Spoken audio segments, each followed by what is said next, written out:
You feeling spiritually lost, like you've tried everything, YouTube videos, online courses, even meditation apps, but still something is missing? Wondering, is this all there is? The world is loud and chaotic, and your soul is overwhelmed, craving inner peace, but you can't find your way back to yourself. This is exactly why I created the Kriya Yoga Masterclass and my proven soul coaching system to help people just like you. This isn't a video you watch and forget. It's a daily spiritual lifeline that brings you back to your soul. So if you're done feeling lost and you're ready to start transforming, then come join us. This is more than a course. This is your lifeline. Go to kriyayogamasterclass.com.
Welcome to our August 24th Vedagurudev's live Soul Talks, live from a Thailand beach.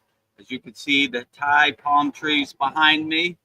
We are live from a Thailand beach right now, August 21st, August 24th, 2025. So like always, please subscribe to our YouTube channel. We only need like 16 more subscribers to be over 1,000. So make sure you support our Kriya Yoga loving family and give us that subscribe so we could get over our goal of 1,000 subscribers on our YouTube channel at Vedagurudev right here. And if you want to discover the secrets of Kriya Yoga 100% free and join over 670 like-minded Kriya yogis and yoginis from all around the world practicing Kriya Yoga absolutely free. Go to freekriyayoga.com, join our group, and interact with our very loving free Kriya Yoga school. And if you're ready to get the advanced techniques of Kriya Yoga and master the supreme science of Kriya Yoga, go to kriyayogamasterclass.com. So with that said, we will start our August 24th, Vedagurudev Soul Talks live from a Thailand beach. If you have any questions, put it in the YouTube chat and we'll answer all your questions wholeheartedly. Namaste, Veronica. How are you today? Great. Namaste, everyone. Happy to be here. So I spent the whole afternoon painting, so I'm feeling really good. So I'm painting Lord Ganesh. So yeah, I've been really inspired today. So, and I had some things to share about Ganesh, about his features, and I think there are things that we all need. So his big head represents bigger thinking. His small mouth represents to speak less. Large ears, listen more. Small eyes, concentrate more. His long trunk, strength and adjustability. His broken tusk symbolizes sacrifice. His big belly, peacefully digest the good and bad in life. And then he has things that he's wearing or he's holding. His lotus flower represents enlightenment. And then he has a plate of his favorite treats, and that represents being an enjoyer of life. So I think we all need to enjoy life. And then he holds an axe, and he has the power to destroy obstacles. There's a small mouse, and that represents overcoming fears. And then he has the Om symbol in the middle of his forehead that represents divine wisdom. But I just thought it was interesting, all these features, and they're all things that we should have. I don't know, the ability. I like the ability to listen more, speak less. So yeah, I just wanted to share that. I thought it was really interesting. So yeah, I'm really into Lord Ganesh right now. So Jai Ganesha. yeah.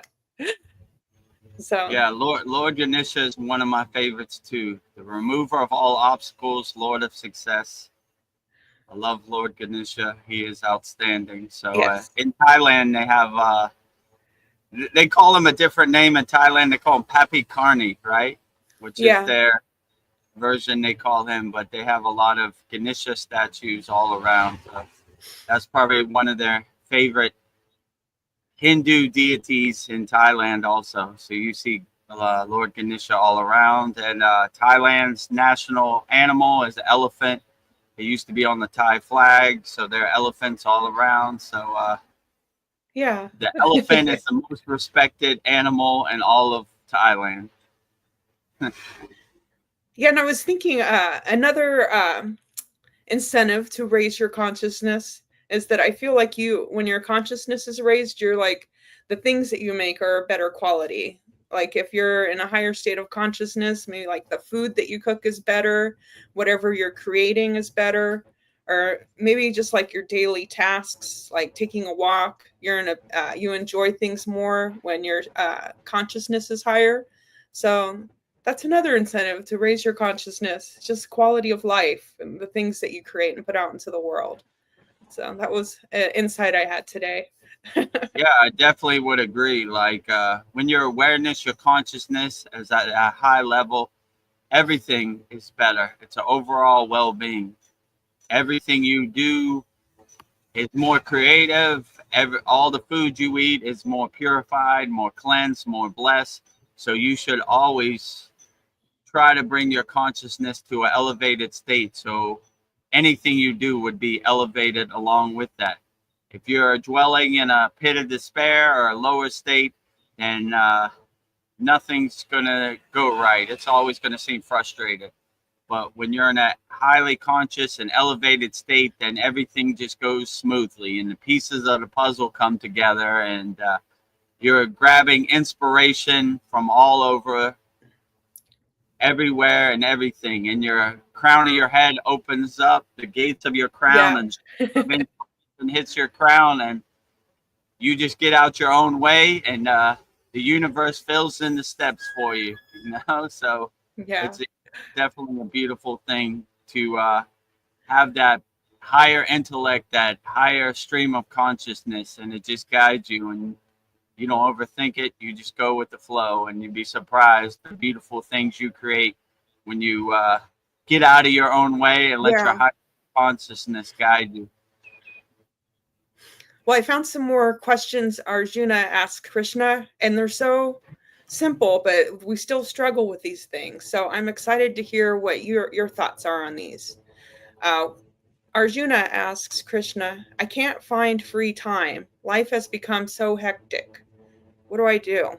Like, Yeah, this is a problem for all of us. There's never enough time in the day. 24 hours is not enough, me included. Like even last night, I felt myself like falling asleep. I just didn't have enough time to edit the videos and do the work I needed to do. So yeah, but when you make a daily schedule for yourself and you put the priorities on what's most important in your life, you, no matter what practice or how busy you are at work, you'll find time to integrate it into your daily life, and you'll look for the opportunity to integrate it into your daily life. You might not be able to do 8 hours of sadhana, of yoga practice, but when you do get some time, you'll see the opportunity to integrate it into your daily life. So I agree with Arjuna. The daily Maya delusional world is so hectic and chaotic, right? Like yeah. and everybody's pulling you in all directions, and they're constantly stealing your attention. Oh, look over here, look over here, look over here. And the monkey mind is 24 hours a day activated, like what? Jumping from tree to tree, branch to branch, looking in all directions. So the mainstream media and the social media slot machine has become masters of stealing your attention.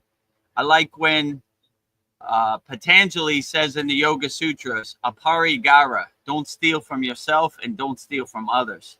So by giving your attention to things that don't really serve you in the present moment, you're stealing from yourself. You should protect your energy. You should protect your power and not give it away to some frivolous thing like Liam Neeson is dating Pamela Anderson now. That's so interesting. What is Donald Trump eating for dinner, or who's going to win the Super Bowl this year? Or, like there's an infinite amount of things stealing your attention, like the dopamine hit you get just from strolling, like what? Oh my God. So everybody has like clickbait and things to hook you in and bring you in. So it's a constant bombardment. The meteorites are hitting your atmosphere 24 hours a day, Vedagurudev included. When I go out into the world, I feel my shield being pinged all the time. Ping, ping, ping, ping, ping, ping, Yeah. So the good thing about Kriya Yoga, it gives you some tools where you could help navigate that. You're better to see the pieces of the chessboard. You're better to see the game that is being played, the playbook. So yeah, it's tough out here. I mean, look at Arjuna's time. I don't know how long ago that was, 3,000 years ago. And he had the same problems we have in 2025. Yes. And there was a lot less distractions back then, Basically, 3,000 years ago, how am I not going to get attacked by the enemy? What am I going to eat for dinner? These are way less than what we have to go through every day, So yeah, he didn't really have any debts, or he didn't, So we have way more problems that are stacked up in our daily life. And so it's tough to navigate, but I ask you to get some tools. And if you don't have some tools, join our YouTube channel at Vedagurudev, or, join our free Kriya Yoga School, 100% free, with like-minded yogis and yoginis from all around the world. We'll give you some tools to get you started and get you going the right direction, and you could integrate it into your daily life. But I feel compassionate for people out here because it's super overwhelming. People have become masters of distraction. My guru told me, he said, Vedagurudev, you're a master of distraction. And I said, what do you mean, Baba? He said, your whole life, you've been conditioned to attach yourself to all these things that don't serve you. Who cares what Kim Kardashian wears to the Grammys? Who cares, what Donald Trump is doing? It doesn't really serve you. So we've been conditioned from birth to attach to all these different narratives that really don't identify us. They just don't serve us in the present moment. So when you start practicing Kriya Yoga, you become aware of the chess pieces on the board, and you start taking control of your power. You start giving your attention and your power away so freely, like most people. They just give it away. Oh, really? I'm going to go down this rabbit hole. Liam Neeson and Pamela Anderson. I'm going to, there goes 2 hours of my life on nothing that doesn't serve me in the present moment. So, yeah, just being aware of the game that's being played in this Maya delusional world is most of the way home anyway. Most people aren't aware. They are guided by the social media slot machine, and that's how they live their life. They identify with all these things that don't serve them in the present moment, and that's how they get in these problems, and that's how they suffer. But when you're the detached witness and you create space between you and the movie screen, you see yourself more in the audience than an actor on the screen of the movie. most of these people think they are in the movie. They think this is reality. This movie, this defines me. This is my reality. But when you look at it like most yogis as the Maya delusional movie on the stage of the universe, you're not really attached to it. You're more the detached witness. You create space and distance between you and the movie. Most people are in the movie. They think they're in the movie. This is their reality. But if you look at your own movie like the comedy show it is, it'll dilute and dissolve and have less pull because you'll just laugh at it like the joke it is. Like, good one. You know what I'm saying? Yeah. Like, this is a good comedy show. I like this episode of Seinfeld, but I'm not attached to it. I'm just a detached witness, and I create space between me and the Maya delusional world. Or, I don't see this as my reality. It's just a show playing out on the stage of the universe, Yeah. So I just get my popcorn and enjoy the show. I go to the Maya delusional circus. The monkeys come out riding the bikes. Oh, look at that. A monkey's riding a bike, I'm not attached to it. I'm not trying to make sense of it. I'm just witnessing it as the detached witness. Like, well, that's interesting, It's suspension of disbelief in the Maya delusional world. When you watch a movie, you don't really actually think Iron Man is flying through the air. So that's the way I look at this Maya delusional world too. It's not my reality. It's a fake movie that I'm not attached to. I just create separation between me and the movie and just watch the pictures go by on the movie screen, unattached to it. Watch the clouds passing in the sky, letting them pass, not attached to it, not trying to make sense of it. You said in one of our old sad songs, you said, "What is certain?" I was like, ain't nothing certain in this universe. Yeah. That is for sure. Nothing happens the way you want it to happen. Nothing is certain. You can't control anything. Everything happens the way it happens, and you just gotta have that right mindset and that right perspective where you could say, this is how it is. Peaks and valleys. Some days you're up, some days you're down. The roller coaster goes up, the roller coaster goes down on the Maya delusional world. The roller coaster goes right, the roller coaster goes left. That's just part of it. But if you have that awareness, this is how it happens in this Maya delusional world, and I'm not going to try to control it or attach to it, then you'll have a way better mindset to navigate this crazy Maya delusional world. And that is definitely for sure. Even for Vedagurudev, it's this case, right? So I don't want you to think I don't go through what you go through. I go through it also, Traffic is bad in Thailand. There's always some landmine or some obstacle, some wall I got to overcome, So peaks and valleys, even for Vedagurudev.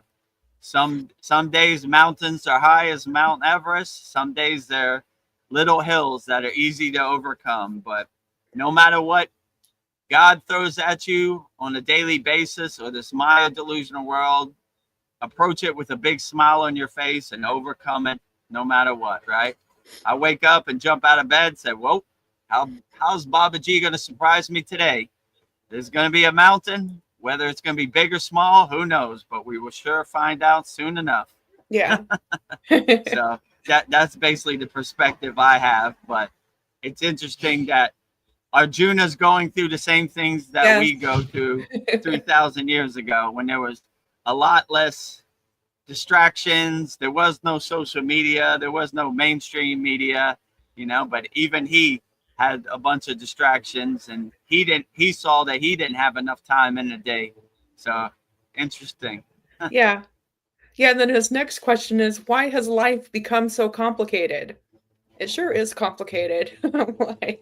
It's way complicated more than now than it was then, The thing I liked about the being a Himalayan Kriya yogi, life wasn't complicated. Yes. Sun comes up, you take a dip in the frozen lake of Satupan Lake, swim around, clean yourself off, cleanliness is next to godliness. So we keep our physical body, our ashram clean, and yeah, just a full day of sadhana. Sun goes down, and then take a rest. That was the yogic schedule. So they didn't have electricity, and that's probably how they lived their life too. So yeah, why is life so complicated and distracting? These are questions that everybody asks themselves in the mirror. Why? Yeah. Why is there never enough money in my bank account? Yeah. Why am I sad and depressed? Why I should be more happier? I should be more grateful. I should have more gratitude. So yeah, it's a difficult mountain to climb, but if just by being aware that this is the way this 3D Maya delusional world is, this playground that we've been sent to, just try to play the video game, the simulation, as best as you can, and don't try to really make too much sense of it, because this can't be made sense of. That's like me saying, what is God? I like to say a God defined is a God confined. Like, it's beyond my comprehension. I'm not going to waste too much energy making sense of it. It is what it is, and I'm going to overcome it no matter how tall the mountain is, or no matter how less the mountain is. Every day is a test as a yogi. There's always some peaks, there's always some valleys, but if you have this understanding, it'll help you navigate this world a lot better. But it's interesting that yeah, like I said, Arjuna goes through the same things we go through in 2025. And there was way less, like no one was really stealing your attention back then. There was a lot less stuff to navigate, but still he went through it. Imagine now it'd be like it's a constant psyop, a constant bombardment on your consciousness, stealing your attention. Look over here, look over here, look over here. And the monkey mind loves that. That's like tasty food for your monkey mind. It loves that. What's over here? What's over here? And you're just draining your battery, wasting on your energy on things that don't serve you in the present moment. So when you have that right discernment and that right discrimination to see, like, this doesn't serve me in the present moment, I'm not going to attach to it, and I'm going to do my inner work. I'm going to try to be the best person I can be. And I'm going to do things that I can control. Things that are beyond my control, I have no power or control in that situation. So I'm not going to give my energy to it. And if you protect your energy and you see your energy as valuable, then it, you won't readily give it away. Here, you want some energy? You want some energy? And that's how most people live their life. They give all their energy to things that don't help them in the present moment. Like, oh my God, Pamela Anderson and Liam Neeson? Pamela Anderson from Baywatch? Oh my God, there goes your energy. That's 10% out of your daily battery. So protect your energy and focus your energy on things that serve you in the present moment. And things that don't help you in the present moment, just let them pass. Like, not going to do it, what I'm saying? Yes, not going to waste my energy on things that don't serve me. Yeah, so interesting. Arjuna went through the same thing 3,000, 2,000 years ago, whatever it was that we're going through in the present moment. Yeah. Vedagurudev, why do good people always suffer? This is a hard question, and this is a question a lot of people ask. And my guru would say, I asked him this question also. He would say, most people signed up for this, and it's part of their soul contract or their karma, that it's something they signed up to go through. It really doesn't make sense in the present moment, but some people like to climb Mount Everest, and they have to go through that suffering to understand. But in Kriya Yoga, we really see that suffering doesn't really serve you in the present moment. So why do people suffer? People suffer because they attach to something, and they try to guide things the way they want it to happen. And when you realize nothing's going to happen the way you want it to happen, for me included, then you dissolve your suffering, because you don't really have no dog in the fight. Suffering is mostly fear of loss. I'm going to lose my physical body. I'm going to lose my loved one. I'm going to lose my car. But if you don't care, or you have the mindset of what difference does it make, I don't own this. That's an ego play. I, mine, myself. Yeah. I don't own this. It's just something I enjoy for the passing moment, and when it's gone, I say, well, I enjoyed it while I was here. I'm happy for what I got, not what I don't got, and that really dilutes your suffering. So if you kind of become the detached witness and don't really attach to anything and don't try to make sense of anything, you really dilute your suffering. So suffering happens to good people and bad people alike. The only difference between people who can overcome suffering, they just have the tools, and they kind of, my guru would say, step back from the TV. You're sitting too close to the TV. You're too invested in this suffering. You love the chain that enslaves you, right? That suffering, like, why do I have to suffer? But if you've never heard of suffering, like I say, if a tree falls in the woods and you didn't hear it, did it really fall? So I like to have the mindset of suffering. What is suffering? That's not a word in my vocabulary. I don't suffer, I navigate this world, and it happens the way it happens. Does it happen the way I want it to? Absolutely not. It probably never happens the way but if you have that mindset, like, this world happens the way it happens, and what is suffering going to do? Suffering's a wasted emotion. It's not going to help anything. It's not going to change anything. So why do I need this wasted emotion? I take this trash to the curb. It's not going to help me. I more have the mindset of whatever test happens to me in the daily yoga life, I embrace it. Okay, that's what we're going to go do today. Let's do it, Yeah.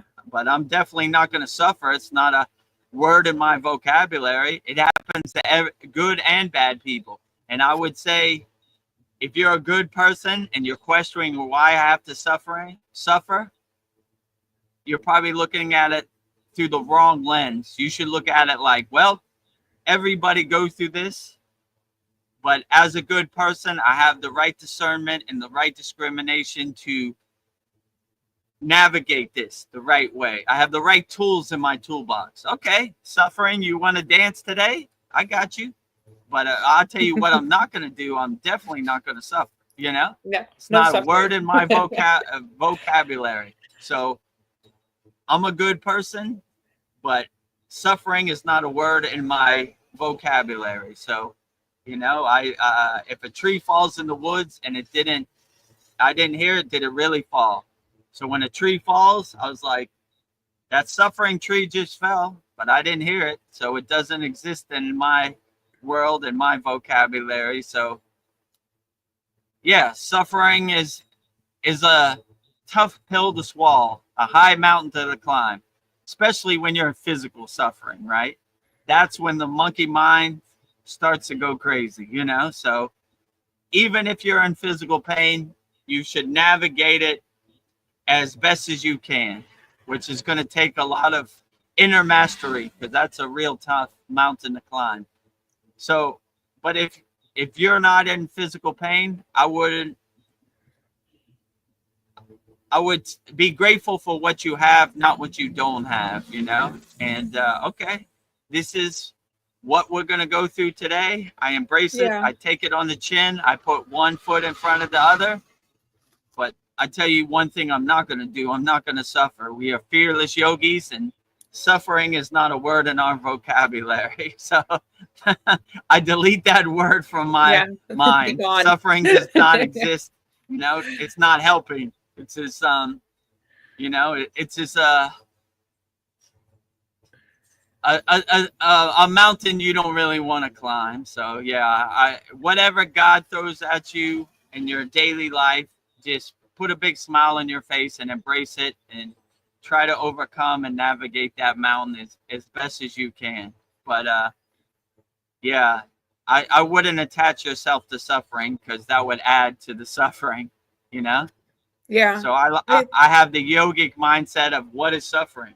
I never heard of it. It doesn't exist in my blissed out universe. Yeah, Krishna said to Arjuna, I'm summarizing this, but basically that think of it as toughening your soul, that we're turning us humans into diamonds, that suffering is just an opportunity to to fine us, like heat turns the coal into a diamond, that it's actually a gift. So kind of think of Right. it differently. Yeah, it refines you. It iron sharpens iron, Yeah. I'll overcome it this. forges you in fire, If you had no suffering, you would have nothing to gauge your spiritual progress. So it does give you some barometer where you could kind of say, like, all right, if you're just a blissed out yogi, you don't know what it's like to suffer. But if you have some experience, then you could Yes. enjoy the blissed out yogic state a lot more, because you know what it's like to be attached to the Maya delusional world, to suffer, to have loss and all these things. So yeah, Krishna said that perfectly. It sharpens your sword, Yes. it makes you a better yogi. Well, we have Paul here. He says namaste. And then Namaste, Paul. Namaste. His comment to what we're talking about. Did I sign up for this?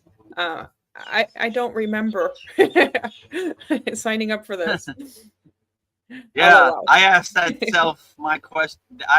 question to myself every day. Did I really sign up for this Maya delusional world, this 3D dense chaotic world, But yeah, who knows? And the greatest magic trick of all is you get a cool memory wipe, so you don't remember anything of who you were. I guess that's part of the process. If you remember who you were, you wouldn't have spiritual growth or level up. So yeah, I agree with you, Paul. You don't remember anything. Did I really sign up for this? Yeah, this is too overwhelming. This is much. Too much. I can just imagine myself when I actually ascend or get my wings, or however you would say, I would be like, woo, that was a crazy roller coaster ride. Don't want to do that again. No. Wow. Woo, man, I'm glad to finally get off the hamster wheel. That was overwhelming, Did I really sign up for that? Man, I lost my mind, Yeah. Oh my gosh. What did I do to myself, right? Man. Yes. Wow. So yeah, these are questions everybody asks on the spiritual path. Like, did I really sign up for this? Is this really a spiritual playground? Am I having a human experience in a physical form? I mean, in a spiritual form. So these are questions all yogis ask themselves. And the easiest answer I would say is basically the only difference between them and you is they have this tools to help navigate it. And they're more the detached witness. They're not attached to any outcome. They have no dog in the fight. They just witness and create some distance and space between them. They're not attached to any outcome. They don't have no expectations. So yeah, when you kind of see it that way, you don't care which football team wins. You're like enjoying the entertainment of the back and forth game, but you're not trying to guide the game or win the game. You're like, all right, well, that's the way it happened. I'm going to try to reach in my toolbox and see what kind of tools or kriyas I have to help me overcome this and navigate this crazy Maya delusional world as best as you can. But I have compassion for everybody out there, because it is very dense. It is very overwhelming. And yeah, that is a question Vedagurudev asked himself. Did I really sign up for this? Why did I do this to my Can I rip this higher consciousness, right? Yeah. When I was in the Himalayan mountains and my guru told me to come back to the Maya delusional world and help people, I was like, no, why has God forsaken me today? Babaji, why? So because I knew what it is. I've already been there, done that. I've experienced the Maya delusional world. So when I came back to the Maya delusional world, it was like going back to prison, like, oh, I'm back here. You know? I left, they pulled me back in, but it's more less harsh than it was the first time, Now that I'm aware of the pieces on the chessboard and Maya delusional game that's being played, I see the Wizard of Oz for who he is, right? I was like, good one today, ego. You almost got me. I see you hiding behind that tree over there. I see you. Are you hiding behind that palm tree right here? I see you. You can't fool me. So I have more tools, but still, it's physically dense for Vedagurudev. And when I had to leave my blissful cave in the Himalayan mountains to come back, it was not a happy day. That was a suffering day for Vedagurudev, even. But now I understand it more. Yes. I have somebody for you to help. His name is Kasan Lee. He says, hello from Sri Lanka. I'm suffering for 10 plus years now. Where's the enlightenment then? He suffers from anxiety, depression, addiction, withdrawals, gut issues. Where's my spiritual path? And he says that Shiva's dream is so effed up. Yeah, so I would agree with you, Kasan Lee, but instead of trying to make sense of it, let's get to work. So, yeah. So, namaste from Sri Lanka. I have very much love for Sri Lanka. I'll say first, I was initiated into the practices of Kriya Yoga in Kathigarma, Sri Lanka, the same place Babaji was initiated by Bhoganantar. So, Jai Muruga, Jai Murugan, love Sri Lanka. Sri Lanka is the greatest. So,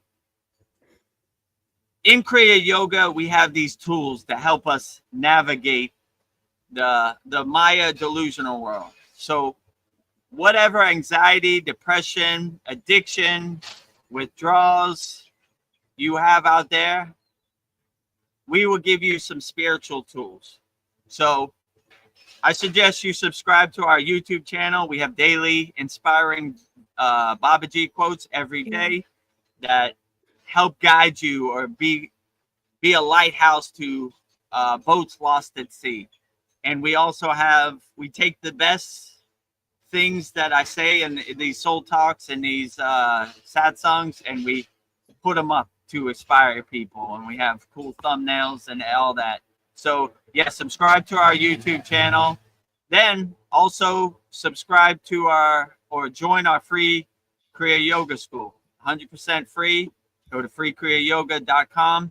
We have beginner mini courses, and we give you some explanation of what Kriya Yoga is. Who am I?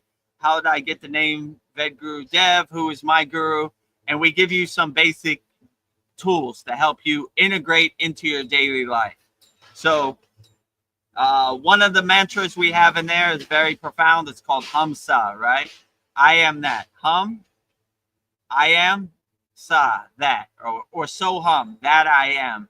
To help you create some distance and some space between you and the anxiety and the depression that you're going through. You begin to have like affirmations like, I am not this anxiety. I am not this depression. I am not this addiction. My soul is untainted by any of this Maya delusional world, and Shiva's dream, as you like to say, right? So you start to take control of your spiritual practice, and you, instead of being guided by the monkey mind and led by the monkey mind, like look over here, look over there, look over there, you start to guide your boat in the Shiva's dream, and you start to take control of Shiva's dream. one of the greatest practices, advanced practice in Kriya Yoga is called Turiya. When you're in a dream state, you control the dream state. You become the director of your dream, you know? You take control of your dream. Instead of being guided the way you don't want to, you start taking control of your dream. So if you find yourself in Shiva's dream, start taking control.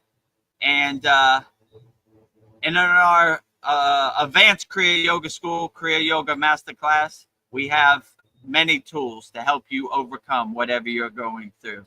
So if my Sri Lankan brother, if you're going through something right now, and you really need some tools, I would suggest you join our Kriya Yoga Masterclass, kriyayogamasterclass.com, and I will personally guide you and coach you through whatever you're going through. And as a benefit for our members, we have I'm available 24 hours a day. So we could go on a call and I could help you go through, or I could give some suggestions what I think would help you overcome whatever you're going through in the Maya delusional world and align yourself and get you on the straight and narrow path towards self-realization, towards enlightenment.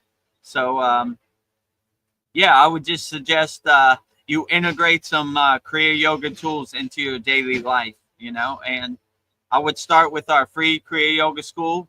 We have like 7 profound tools in our beginner mini course. And if you enjoy that and you want more, then I would suggest you join our Kriya Yoga Masterclass and I'll personally guide you.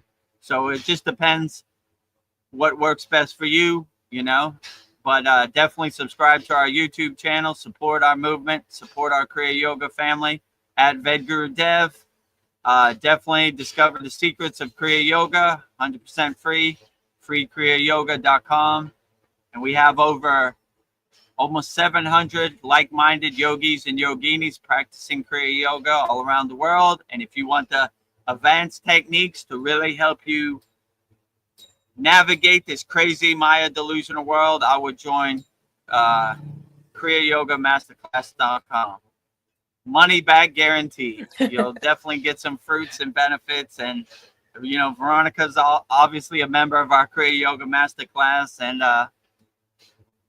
the world, the Maya delusional world, has no significance. You kind of look at it like a comedy show when you're practicing Kriya Yogi, let's say it like that, right? You look for opportunities to integrate these Kriyas, these techniques into your daily life. So no matter, anytime anxiety pops its ugly little head in your daily life, you say, okay, I'm ready to dance right now.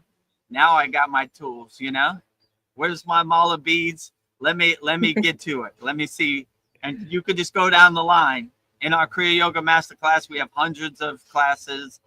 So there's definitely going to be something that works for you. I don't want to gatekeep anything. I give everything wholeheartedly, and you tell me what works best for you and what helps you navigate this crazy Maya delusional world. So the only difference between me and you is when anxiety or depression comes on, I look for the opportunity to dance. Like, okay, I've been waiting to dance. I stay ready so I don't have to get ready. Anxiety, is that the best you got? Yeah. Kindergarten, light work today. Let's go. So yeah. I look for the opportunity to dance, you know, and there's always an opportunity in this Maya delusional world. So instead of saying, woe was me, and hiding under the bed, I take it on my chin and say, oh, anxiety's popping its ugly head out today. I got you. Depression, light work over here. So I always look for that opportunity. So yeah, so whatever you're going through, have some kriyas, have some tools in your toolbox, and look for the opportunity to overcome it and dance whenever the time is right. I know Kassan Lee says, well, I know that meditation, but it's not a self-help meditation. It's just pointing to that suffering is it's pointing that the suffering is the enlightenment, nothing to do. It's already done, already enlightened. Well, it depends how you look at it. If you have the right perspective, it is a self-help meditation. You realize I am that. That meaning I am God. So like God is unaffected by any anxiety, depression, you know. I mean, look at yourself through the eyes of Shiva. Shiva is untainted by depression, anxiety. He's a he's a nomad. He does what he wants. He's a free bird. So when you have that perspective of I am that, that meaning God, or I am the inner self, I am a self-realized being, then you become unaffected. Like I said before in one of our sad songs, you become an unshakable mountain. No matter how much anxiety there is in daily life, the mountain is unshakable. No matter how much depression there is in daily life, the mountain is unshakable, you know? And you could look at this from Shiva's perspective. Shiva is unaffected by any anxiety, any depression. These are all jokes to Lord Shiva. This is light work. This is kindergarten for Lord Shiva. So just don't get attached to it. You know, if a tree falls in the woods and you didn't hear it, did it really fall? So look at all these lower emotions, all these lower instincts as trash you need to take out to the curb. They no longer serve you in the present moment. So if you have the right perspective, any meditation becomes super profound and uplifts you. So yeah, I would just look for the opportunity and not get attached to any outcome or any narrative, you know? And when you could realize I am that, soham or hamsa, I am that, soham, that I am, then this Maya delusional world has less pull or less impact on your life. And I like when Krishna said in Bhagavad Gita, your ego is always hiding behind that tree over there. So it's always around. It's never going to dilute 100%.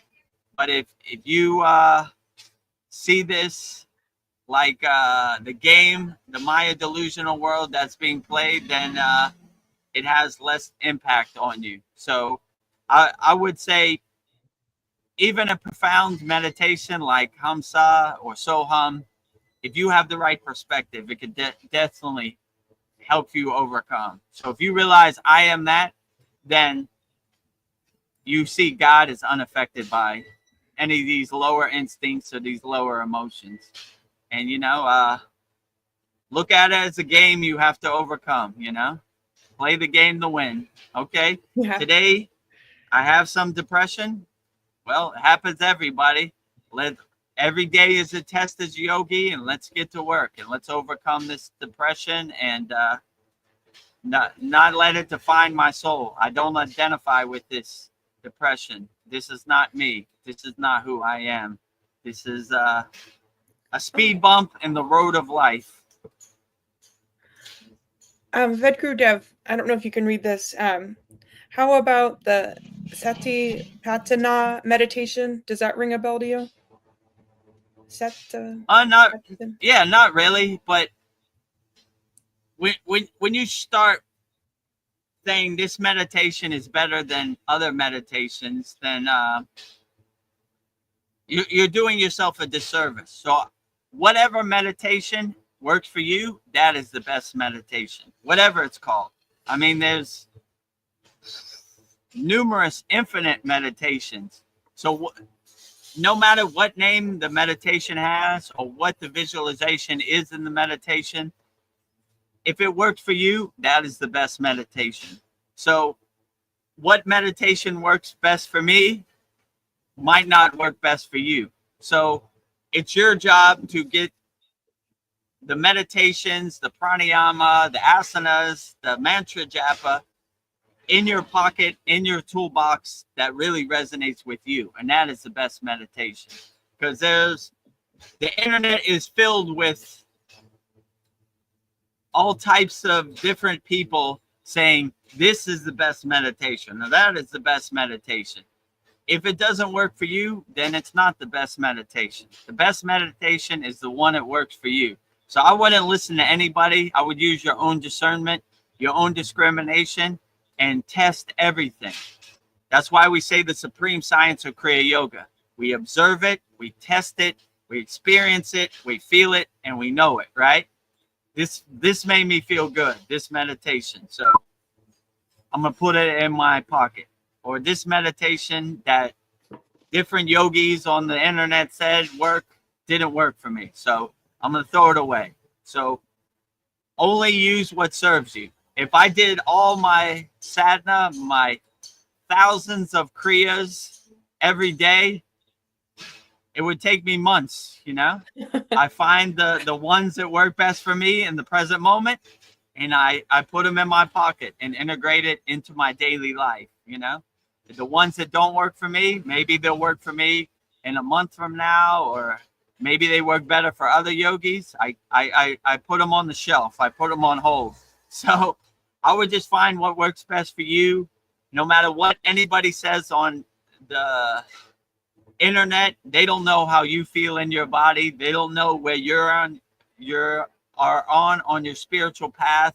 So I would just listen to your own inner discernment, your own inner discrimination, and you tell me what works best for you, and that is the best practice. So what meditation works best for me might not work for you. So I would try to learn as many techniques as possible and put them in your pocket. That's basically what I did. I basically learned as many kriyas, thousands of kriyas as I could, and then I could pick and choose what works for me in my daily sadhana practice. So that's what I would say. So, you know, don't let other people's meditation become your meditation. Don't let other people's God become your God. Don't let other people's asanas become your asanas. You tell me what works best for you, and that is the best sadhana. That is the best practice, I would definitely say. Well, Kasan Lee says a mindfulness meditation, watching your thoughts come and go by without attachment. That sounds like Purnasudi we do. Right, exactly. So like, yeah, that's like Sudi. So Sudi means like purifying and cleansing your thoughts. So just to give you a brief description, when a thought comes into your mind, like let's say, I don't know, I wonder what Donald Trump is eating for dinner right now. And you just look at it, you witness it, you acknowledge it, detach, let it go. Let it pass. Let it pass. Don't attach to any thought. Just keep letting it pass. So whatever thought comes into your mind, just detach, let go. Detach, let go. Detach, let go. Detach, let go. This is a practice we showed to our beginner students of Kriya Yoga. Because you can't really meditate if you have a distracted, chaotic mind. You have a monkey mind, as they would say. So this Sudi is a good way to clean your house. Go down to your basement, open the windows, sweep out all the dust, clear out all the boxes that no longer serve you. When your house is clean, then you will have a profound meditation, because you won't let these thoughts come into your mind and distract you and, affect you. So you want to have a clear, empty mind when you go into meditation. So yeah, I would definitely say use this practice of Sudi, which is basically detach, let go. Whatever thought comes into your mind, just detach, let go, detach, let go, detach, let go. And when you have no more thoughts, then you will have a profound meditation. There's nothing to follow you or nothing to distract you in your meditation. So you leave all the trash outside on the curb. You keep your house clean, your inner house clean. So yeah, that's what I would say. And then Kasan, he says, non-duality says there even no, I am no unshakable mountain. Consciousness is an illusion. It's still duality. Thoughts? Yeah, I would say that is true. We live in a state of oneness, of non-duality, right? It's not like how can I say this? The unshakable mountain is over there, and I am over here. The unshakable mountain is here, and I am here. God is here, and I am here. So we promote oneness in our school, not duality. So yeah, I agree with you. We tried not to start any of our yogic practices with I am, because that's an ego play, right? I, mine, myself, I am. So we basically cultivate the oneness, you know? There is no non-duality out here, you know? Non-duality, aka Advaita. Yeah, I agree with you. So like the oneness, the wholeness inside me as me, not over there, you know? Non-dualism, right? Like my guru said, the best way to describe non-duality is when you reach the peak of the mountaintop, you realize you are the mountain. You know, you there is no duality. You become the mountain. You are the unshakable mountain. I am the unshakable mountain, and the unshakable mountain is me. So yeah, I agree with you. There is no duality. It's the non-dualist perspective. It's the oneness perspective. I am the mountain, and the mountain is me. So the funny thing about when you have this oneness perspective, it's hard to find words, because I just caught myself. I am the mountain, right? That's still a semi-ego play, you know? Like, so you that's why a lot of these yogis exist in a state of mona, right? Which is silence, right? Like, it's hard to describe the higher enlightened states with words, you know? So you even catch yourself, like I just caught myself. I am the mountain. So that is a dualist perspective also. So mountain, I'll just say mountain. mountain, you know? So yeah, so it, but when you do the inner work and you have inner mastery, you have a better lens to look at this Maya delusional world, you know? And you know, like I said, just whatever perspective helps you guide you through your daily life, I would just integrate that into your daily life, and that would give you a better perspective. Because a lot of yogis and so-called spiritual people on the internet say a lot of things, but it really doesn't matter what they say. That it only matters what works for you and helps guide you in your daily life, you know? So I like when Ananda Mai said, what difference does it make, you know? Yeah. So that's the way I kind of look at it too. That's a good perspective. Like, whatever this yogi says or that yogi says, if it doesn't work for you in your daily life, it doesn't make a difference, you know? So just pick and choose the tools and the kriyas that work for you in your daily life and integrate those into your daily life. And that's what I would say would probably be the best advice to help guide you in your daily life.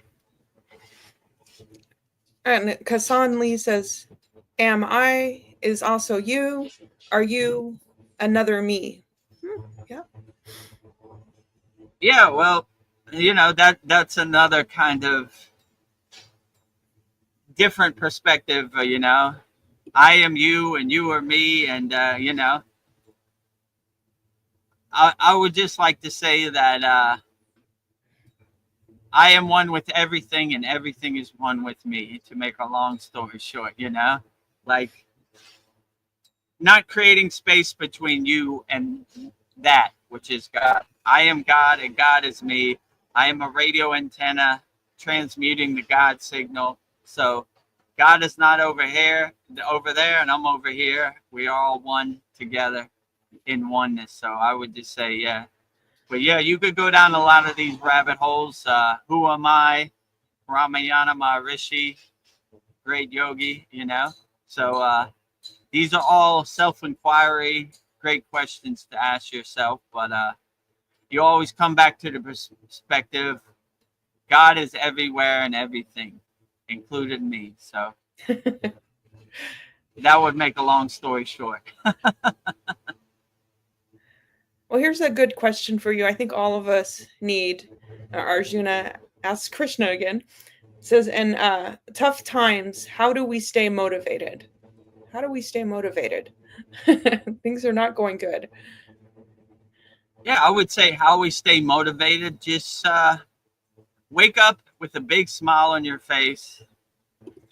Be grateful for what you have, not what you don't have. You know, when you see the sun, or I see the sun every morning, I sing this song called the Science of Sun Worship Song. I give praise and love to the highest light, the highest Deepam, the highest Jyoti, the sun, right?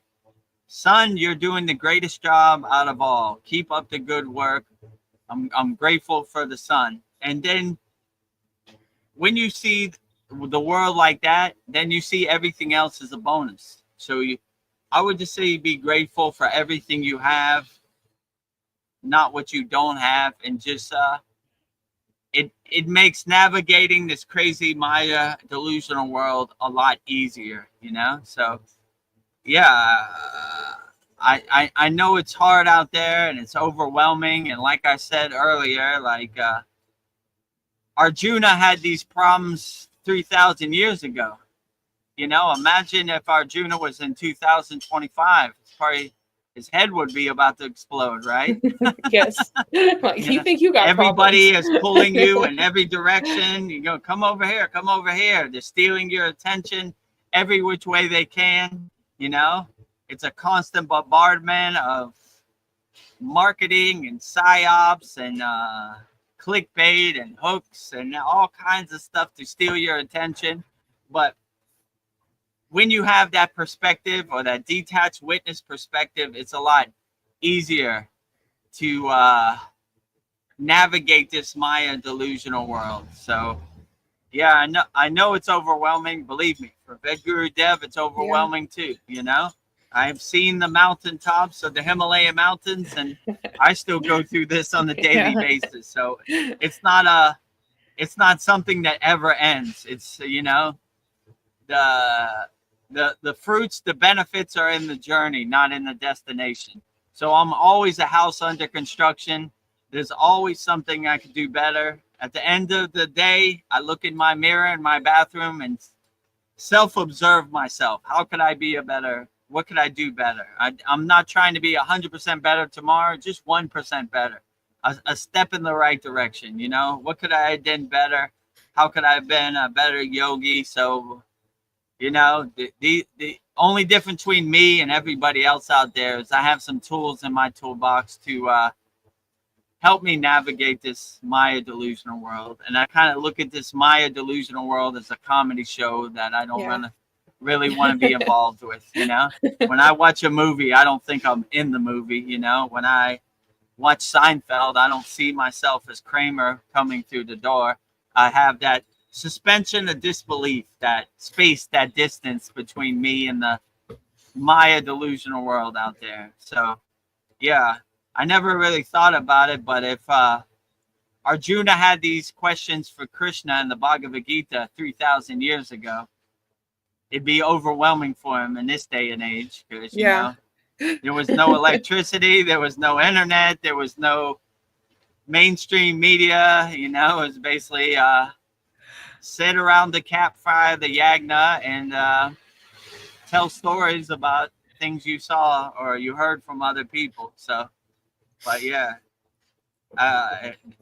protect your consciousness, put up your shield. In our Kriya Yoga Masterclass, we have a great mantra. It's called the Kavacham Shield mantra, which is basically a protection mantra. Even me, before I go out into the Maya delusional world of Thailand, take a couple deep breaths and I say the Kavacham Shield mantra. Put up my shield.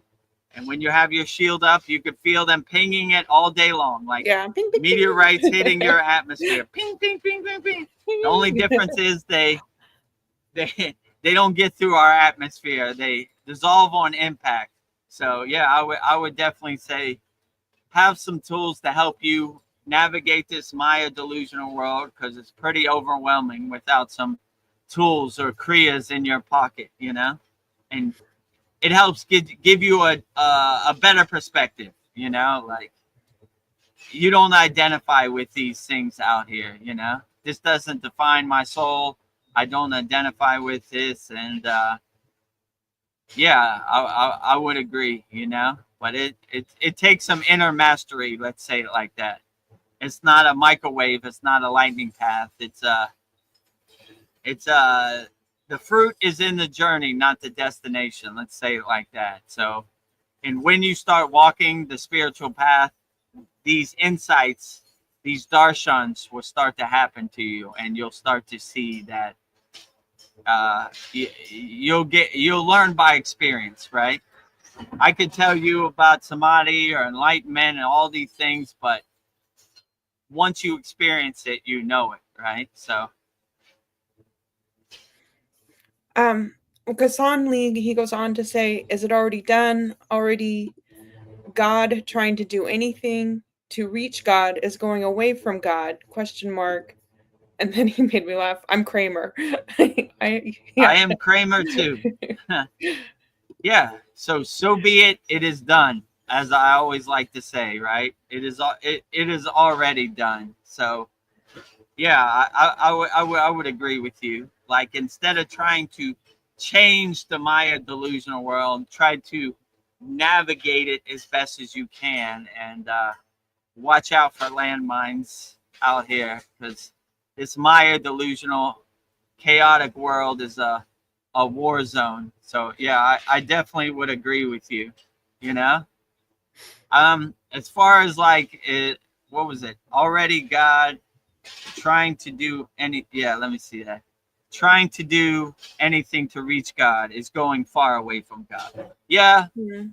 My guru used to say people who talk about God don't know God, or people who don't talk about God do know God. So yeah, even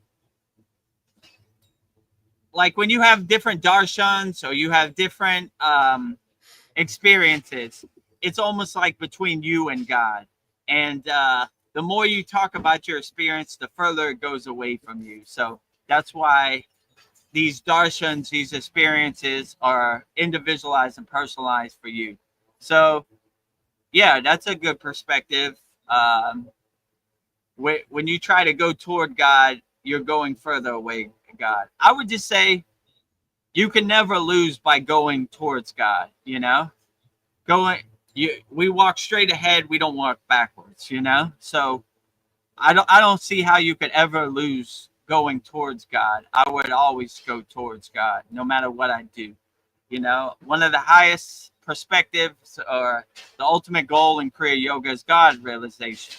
So no matter what God does, always go towards God. Don't go away from God, you know? You take 2 steps forward, no steps back, you know? So always go towards God. I like when Patanjali said in the Yoga Sutras, the line to God is not a straight line, it's a zigzag. So all of us fall off the path, you know? All of us get discouraged, all of us get depressed. The only difference between the yogi is the yogi, when he falls off the path, he laughs at it, he dusts himself off and keeps walking straight, you know? It happens to all of us, you know? What God is doing right now, I always like to say a God defined is a God can find. Who knows what God is thinking, what God is doing? It's above my pay grade. You know? So I would just try to be the best person you could do your inner work, try to attain enlightenment, self-realization, satchananda, and yeah, just you do your inner work. So you're not hoping somebody's coming to save you, you know? Shiva is busy, you know? I don't hope Shiva comes and you know, saves me and puts me in his arms and you know, lifts me out of my state. I do my own inner work. I have my own kriyas, and that help me get me out of the pit of despair, you know? So anytime I feel myself going down, I do my inner work, and I have my kriyas in my toolbox. And when I pray to God, I don't ask God for help or to come save me. I thank God for the great job he is doing.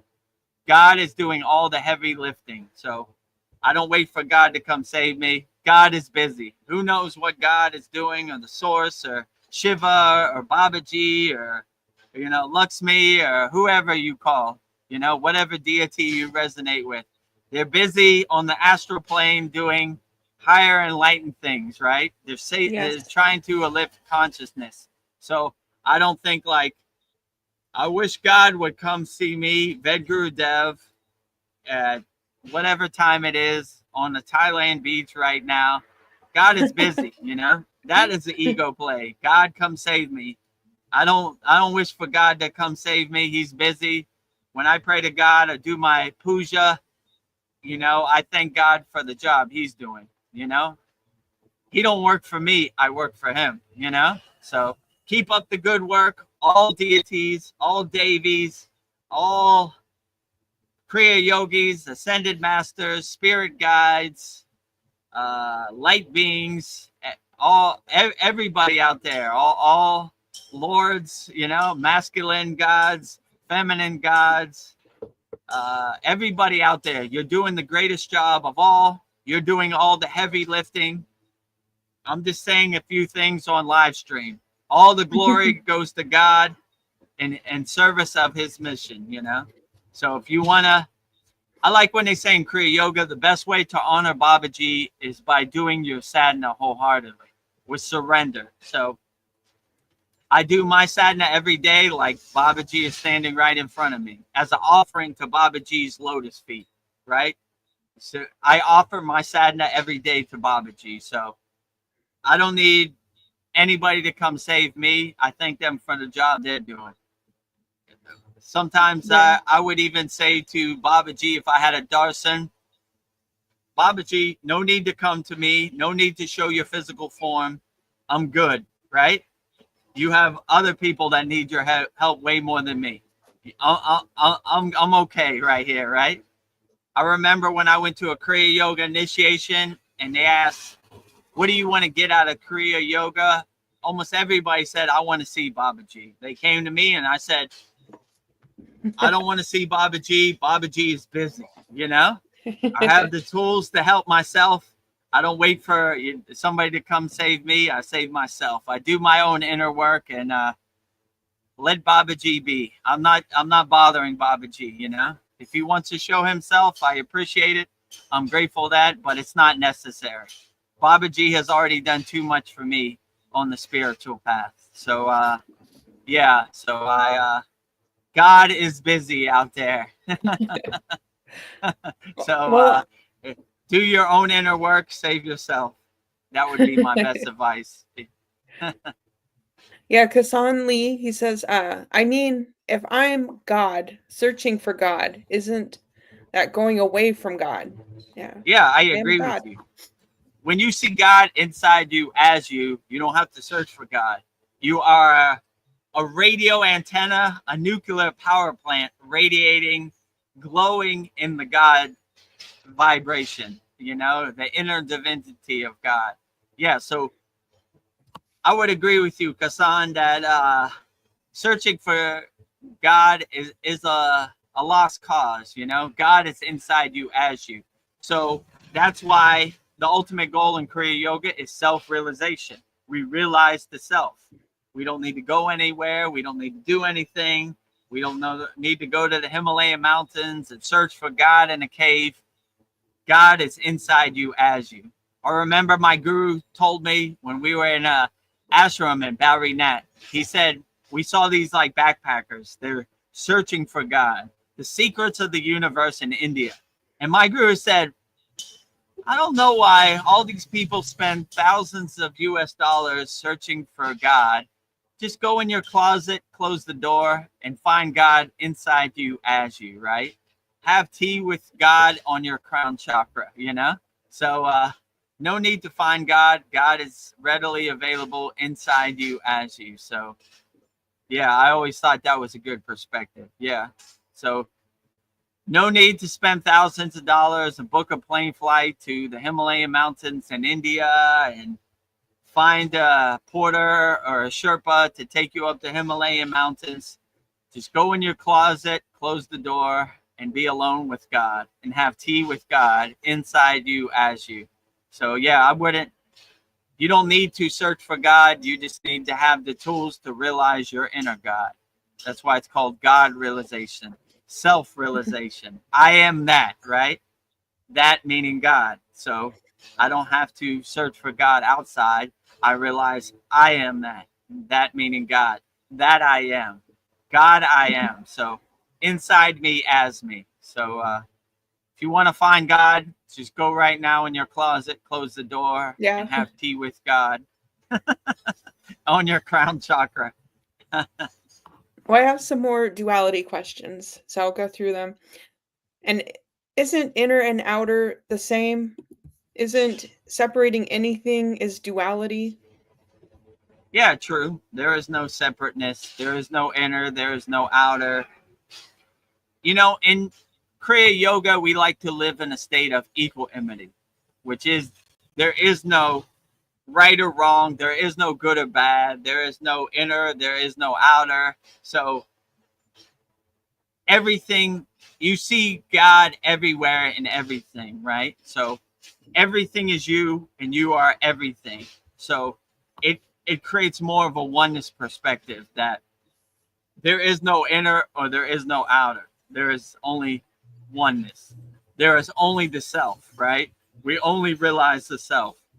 In Kriya Yoga, they would say everything is Maya delusion besides the self or the consciousness, you know? Everything else is Maya delusion. So yeah, that is true, you know, like inner, outer, you know, it's just creating separateness, you know? Yeah. We create oneness. I am the inner and I am the outer. I am the good and I am the bad. I am everything and everywhere. So if you see that perspective that, you know, everything is you and you are everything, then it'll help you get more to that oneness mindset. So Yeah. yeah, that is true. You know, live in a state of equanimity, as my guru would always say. Everything is equal. There is no higher or no lower. Everything is equal. You know, these are just things you have to go through in the daily Maya delusional world test. Every day is a test as a yogi. So they're always testing your mettle out here. Testing your metal. Yeah, Kassan Lee has a stream of consciousness going, so I don't know, good thoughts. God and ego, God and me, God and suffering, isn't that duality? And God and searching for God, me and guru, and then me and my inner work. I think he's Yeah, got it figured basically out. to make a long story short, I would just say I am everywhere and everything. I am my guru and my guru is me. I am my ego and my ego is me. I am God and God is me. I am everything and everything is me. So yeah, it'll help shorten that space between you and, you know, everything else. I am everything. Everything is me. I am the sky. The sky is me. I am the squirrel is me. I am the flower and the flower is me, you know? So it helps dissolve that duality as much as possible. But then you get to a state where words can't even define, you know? And you start finding it hard to say, like Ramayana Maharishi, who am I, right? So Yeah. even that is like anytime you say I, my guru used to say, it's a guru play. So you start finding hard way to say words without using the ego perspective, you know? And that's Yeah. why I now understand why a lot of yogis are in Mona. They don't say no Yeah. words because they begin to see everything as an ego play and everything is a way to trick you into dualism, you know? So best silence is the best teacher. Let's say it like that. You can't get in trouble, right? Like even the greatest yogi of all time, Ramayana Maharishi, you know, he said, "Who am I?" So that's even a ego play, also, right? Anytime you say I, mine, me, myself, you know, those are my guru would always say that's an ego play, right? So Yeah. you find it difficult to describe situations without using some ego in there, ego play. And Kasan Lee, he says, I think all enlightened people start from some suffering. They search and search and search. Then they get fed up, totally abandon the search. Then when they see it, and then that's when they see it. What are your thoughts? Oh, and then he says, I agree with what you just said. Yeah, I would say for me, in my perspective, I'm sure there are some yogis that straight out from birth, they were enlightened. There's been different cases of that, but that's a rarity. Most people, like me included, the first 40 years of my life, I went through a lot of suffering and a lot of questioning, and I took the hard road, right? I treated my body like an amusement park. So I could say from my own experience that it gave me a better perspective. And when I got on the path of Kriya Yoga, it was better than winning the lottery, because the lottery comes and goes, but these lifelong tools that I learned in Kriya Yoga stay with me forever. So it really gave me a good perspective, because I come from the total ego perspective, right? I, mine, me. I identify with my car. I identify with my bank account. These make me who I am. I identify with my flag. I identify with my country. I identify with my religion. I identify with my language. My football team is better than your football team. On and on and on, right? But then when I got on the path to Kriya Yoga, I became more of a detached witness. None of these things define me, So I took the hard road. And the main reason I started the Kriya Yoga school, so you don't have to take the hard road. I took all the bumps so you don't have to, right?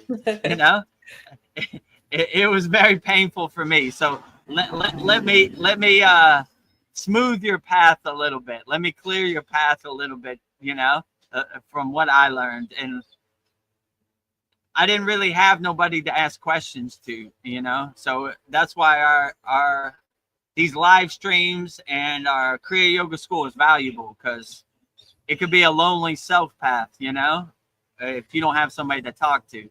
So in our Kriya Yoga school, we have a lot of like-minded yogis, who are practicing Kriya Yoga, and everybody's basically gone through the same thing you've gone through. So yeah, suffering is part of it, but at this point in my spiritual journey, if a tree falls in the woods and I didn't hear it, did it really fall? So I don't attach to suffering. It's not a word in my vocabulary. I was like, what is suffering? I don't understand suffering. And like Ananda Mai say, what difference does it make? Suffering? I never even heard of it. Who was that? Yeah. so you begin to change your mindset, and you focus on what serves you in the present moment, and what doesn't serve you in the present moment, you kind of shed and let go of, right? Well, I don't need this, like these lower instincts, these lower emotions, suffering, anger, guilt, jealousy, have no place in my happy place, I don't even acknowledge them. So yeah, in my case, some yogis have gone through suffering. I've gone through a lot of suffering, but now I kind of laugh at it like the joke it is, here comes suffering today. Kramer's going to walk through that door, and, George Costanza's coming, and maybe I'll get an audience of the soup Nazi today if I'm lucky. No suffering for you. No suffering for you. No suffering for right? you. So no suffering for you. You go. You suffering, you go. Yeah. So I'll get a bowl I am the suffering Nazi in Kriya Yoga. No suffering today for you. You go. No suffering, right? So we don't attach to suffering, and I don't know. We kind of become the detached witness, and look at it for like the joke it is. This doesn't serve me in the present moment. I don't need suffering. What do I need it for? So yeah, some yogis have taken the hard road, me included, and I don't recommend it because I almost got lost in the sauce. Lost in the sauce. Babaji threw me a life preserver, and he struck me with his lightning bolt, and I realized my inner potential on the path of Kriya Yoga. So don't be a dummy like Vedagurudev and take the hard road. Get some tools in your life. Don't attach to suffering, and live a blissful life. Be grateful for what you have, not what you don't have. I'm sure you, Kasan, you have a great family. The sun is coming up wherever you're at in the world. In Sri Lanka, Sri Lanka has beautiful beaches. It's a divine place. So I would be happy for what you don't, or what you got, not what you don't got. So when you look at it through that lens and those eyes, life becomes less suffering. I'm happy for what I got. I'm grateful for what I got. God is doing the best job out of everybody. He is doing all the heavy lifting. I work for God, in service of God, on his mission. Help as many people as possible, be as happy as you can, It costs nothing to wake up with a big smile on your face. So even if I'm in a war zone or I'm in a bad place, I'm going to still try to be that nuclear power plant of divine energy, radiating out, collectively uplifting people as much as I can. So, stay happy out there, my friends. Stay happy. No matter what the world does, be unshakable mountain. No matter what, right? I like when they say, and no matter if it's the end of the world, don't let anything shake your samadhi. So I always have the visualization: fire, bombs, airplanes. The yogi stays unshakable like a statue, no matter what, So stay unshakable out there, my friends. Unshakable. I don't know, Kasan, he says, but I don't think it's a difference in mindset.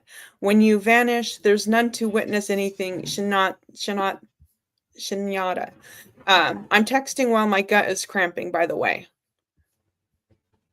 Did I say that right? Shunyata? I didn't even see it. Let me see. So well, this is true. This is a advanced technique.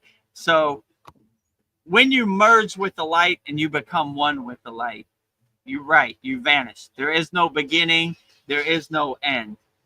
There's a infinite divine light, an infinite sky, an infinite universe. There is no beginning and no end, So this would be a higher perspective, I would definitely say, but this takes a little bit of self-realization, a little bit of inner work to get to this point, Most people, they're in the beginner stage. So you wouldn't come to this vanishing realization till you've done the inner work, Like this realization took me years to get to, But some people it's a lot faster, some people slower. It just depends. But it takes a little while to clear all the blockages, take your trash out to the curb, see these things no longer serve you. It takes a little bit of inner mastery, but if I could do it, anybody could do it. Let's say it like that,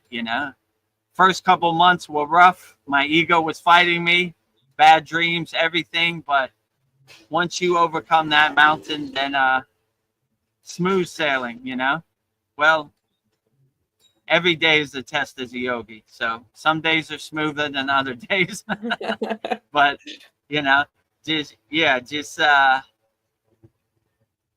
if you become like a nuclear power plant radiating the God signal, then you see God inside you as you. And there, like you said, there's no duality. It's this oneness, right?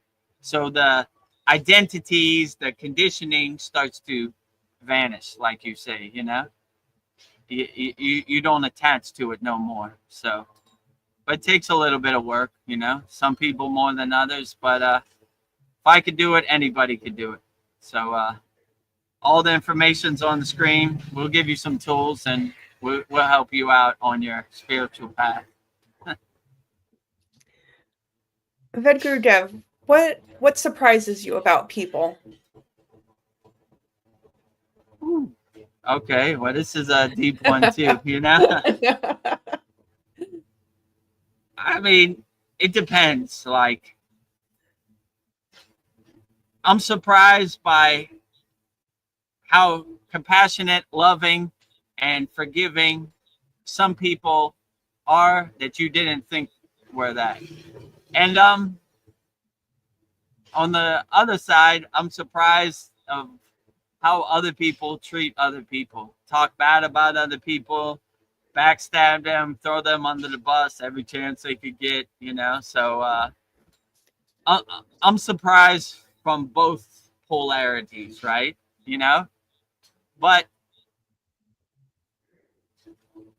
I mostly look at people's energy, and I enjoy sharing people's energy, and collectively I try to transmute Shakti path energy back to them. So if you have one fire, it's a small fire, but if you have two fires, it's a big fire. So whenever I see somebody who has higher pure soul energy, I enjoy that energy. And when they find somebody like me, I think they enjoy it also, you know? So I see babies look at me all the time like, oh, this guy's carrying inner divinity. This is a rare specimen out here, you know? Like, or, ooh. you know, when I do my mantra japa, or, you know, I do any of my practices, birds come, butterflies come, squirrels come, cats come. So, yeah, but I have this orange cat. I don't know where it comes from. It's always staring at my Babaji poster. Like it sits by the door and it's looking at Babaji. It's hypnotized. It's in a trance by Babaji. So I walk by the door and there's that orange cat, you know? He's hypnotized by Babaji, you know? Yeah, cats see a lot. Yeah, you'd be surprised, you know? So I'm surprised by people, animals, nature. I'm every morning I wake up, I'm like, woo, jump out of bed. How's Babaji going to surprise me today? So I'm surprised by everything, you know? I'm surprised by the polarities, the good and the bad also, you know? I'm surprised how ugly people are and how gross they are and treating their fellow man and how unloving they are. But I'm surprised by how loving and kind that people are also. So I enjoy both in a state of equanimity, I would definitely say. So, you know, I'm pleasantly surprised all day, every day. You know, I just get my popcorn and enjoy the movie. Like, oh, interesting. You know, look, there's a monkey on my Shiva statue today. That's interesting. I'm not fearful of it. I'm just pleasantly surprised, like watching a movie. Like, interesting. I thought Hulk was green, but in this movie, he's red. Red Hulk, green Hulk, still Hulk. Pleasantly surprised. What's a color? Who knew? You know, who knew? You know, Hulk is Hulk. Green or red, it's just still Hulk, I guess, you know. Pleasantly surprised. So, you know, I'm surprised about everything, you know. I like to witness the world like a baby. Just like when you look at a baby, they're like in awe of everything. They're surprised by everything. What, how did I get here? What's happening? Who's this, you know? So I kind of look at the world like that. When I went to the Himalayan mountains, I saw a bunch of blissed out yogis. They were like in outer space, like just looking at the sky. And most people would say they're crazy, but I began to have the perspective that they were blissed out yogis and they were in awe and surprised by everything and everywhere, right? They were seeing God in everywhere and everything. So I like that perspective, you know? Yeah. That's a beautiful answer. I don't know. The answer Krishna had was that he's surprised when things go wrong for people, they were like, why me? Why me? But when things go great for people, they never say, why me? It's only when things are going bad. But your answer was much more positive. Yeah, like that too, you know, like people look at they only question God when things go wrong. They never Yeah. question God when things go right. But Yeah. Like, what's the point of questioning God anyway? You know, just yeah.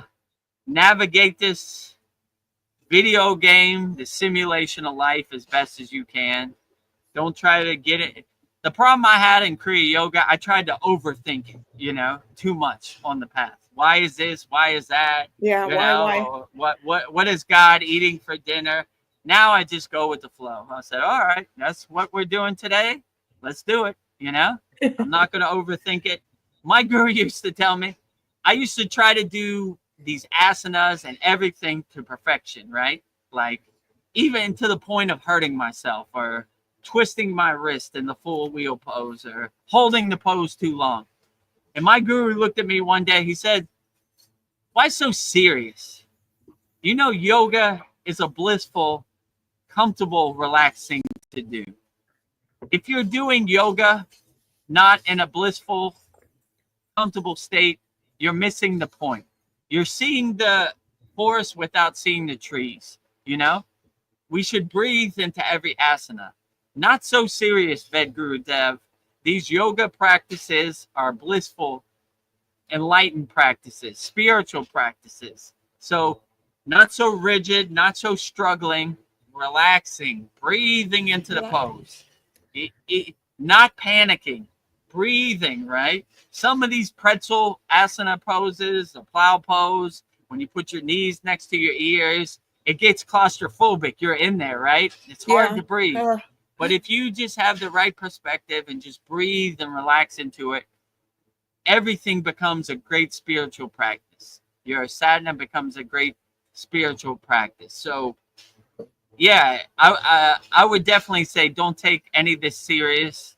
Become like a playful child enjoying all the aspects of Kriya Yoga, the 5 folds of Kriya Yoga.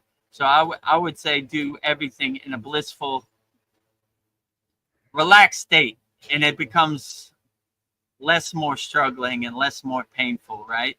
And pain blocks the flow of prana. So if you're in a state of pain, you're missing the point of all yoga. It should be relaxed, a blissful experience, a pranayama breathing experience in any asana you do, let's say. So yeah, Oh, did he freeze? I would always see relaxing if you're a pain if Well, Vedagrudev's internet might have just gone out, so I don't know. We'll see. We never know how much time we have here. Well, guys, this might be it. We had some. Oh no! Like Vedagurudev. I'll see. I'll try calling him. Maybe our internet went out. This has happened before. It's a wild card doing this at a Thailand beach. So, oh, he just went out. So maybe he's trying to get back in. So, hopefully we can get to your question, Kasan. That's a good one about non-duality. So, well, if this is it, we've had a good over an hour and a half. Let's call Vedagurudev. Like, oh wait, he's back. do you see me? Yes, it looks like you're back. They're doing like construction next door, so these brutes with their machines probably hit the internet cord, you know. So yeah, that happened last time. All right, yeah. all right. I lost my stream of consciousness. It's okay. Kasan has a big question for you. So okay, great. When you're ready. Yeah, I'm ready now. Kasan says non-duality speakers say they're not speaking. Speaking just happens to no one. No soul in the body. No practice going to enlighten you. Searching is the problem. Well, it's not a problem, just a lost cause, because no consciousness to witness anything. Already there. No teaching helps. There are no teachers and students. Duality, duality. What do you have to say about that? Yeah, I would say you got a good perspective there. Like I like to say, Babaji is driving my car. I'm just witnessing him drive me around. So I take no credit for any of these thoughts coming out of my mouth. It's just a stream of consciousness. I don't even know where it comes from. Sometimes I watch these satsangs back and I said, I don't know where that came from, you know? I don't say profound things. I don't use these type of words in my daily life. So I take no credit for any of this, right? I'm just Babaji's postman. I'm just delivering Babaji's mail. So, yeah, I agree with you. I'm not speaking anything. I take no credit for any of these insights or words that are coming out my mouth. Babaji's driving the car. I'm just delivering the mail, you know? I'm just a witness. So, yeah, I agree with you. That is definitely a perspective for yogis, you know? They look at speaking and words as kind of crude ways to communicate, right? They would prefer to communicate in a state of mona or silence or clairvoyant state. Let's say it like that, right? So words are very crude to enlightened Himalayan yogis or yogis wherever they're at or spiritual beings. So I was telling Veronica when I was in the Himalayan mountains, there was very words spoken, less words spoken. There was no need for words, you know? And most real yogis, they would say silence is the best teacher. So they would exist in a state of mona, right? So when you try to talk to somebody and they're in a state of mona, they'd just be like this. Or they'd write on a paper, mona, right? Oh, I get it, you know? So even me, I practice mona many times, you know? I mean, it's kind of unavoidable in mona in the Himalayan mountains. No one's talking, so you go in a state of mona indirectly, right? Words are only necessary when you have to say words. So you know, that is a advanced perspective, you know, of, yeah, I don't want to be in a state of duality, and words put me in a state of duality. So I would agree with you. I've met many yogis that's their mindset for sure, yeah. Right?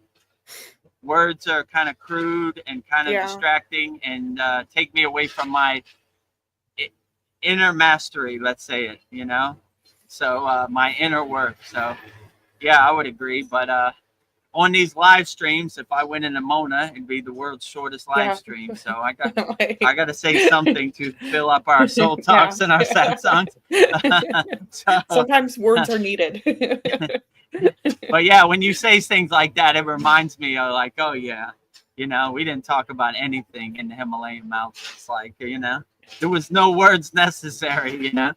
I mean, when we did our puja practice or, you know, our rituals, I guess, you know, but yeah, there was very less words. So you were almost forced into a state of Mona 24 hours a day. Yeah. And if everybody else was in Mona, you were in Mona, even if you liked it or not. So you became a Mona yogi indirectly, you know, because if no one's talking, you're not talking, you know. Yeah. And you don't want to kill the vibe, you know. Yeah. You don't want to mess up the silent Mona state. So yeah, I would agree with you. Words are unnecessary in the Himalayan mountains, but to convey my point on this live stream, I kind of need some words, or to be the world's shortest live stream. Like, you know, maybe one day we'll do a Mona live stream and we'll just sit in silence for 3 hours. That might be a powerful one. You know? I think we'd get to know each other really well. We'd be like just staring into each other's eyes. It'd be very, very profound. Things are falling. The sky is falling. No, this guy has his tractor and he's like pounding the comment right next to me right here. Like he's breaking the street. I'm looking at them right now. Oh, well.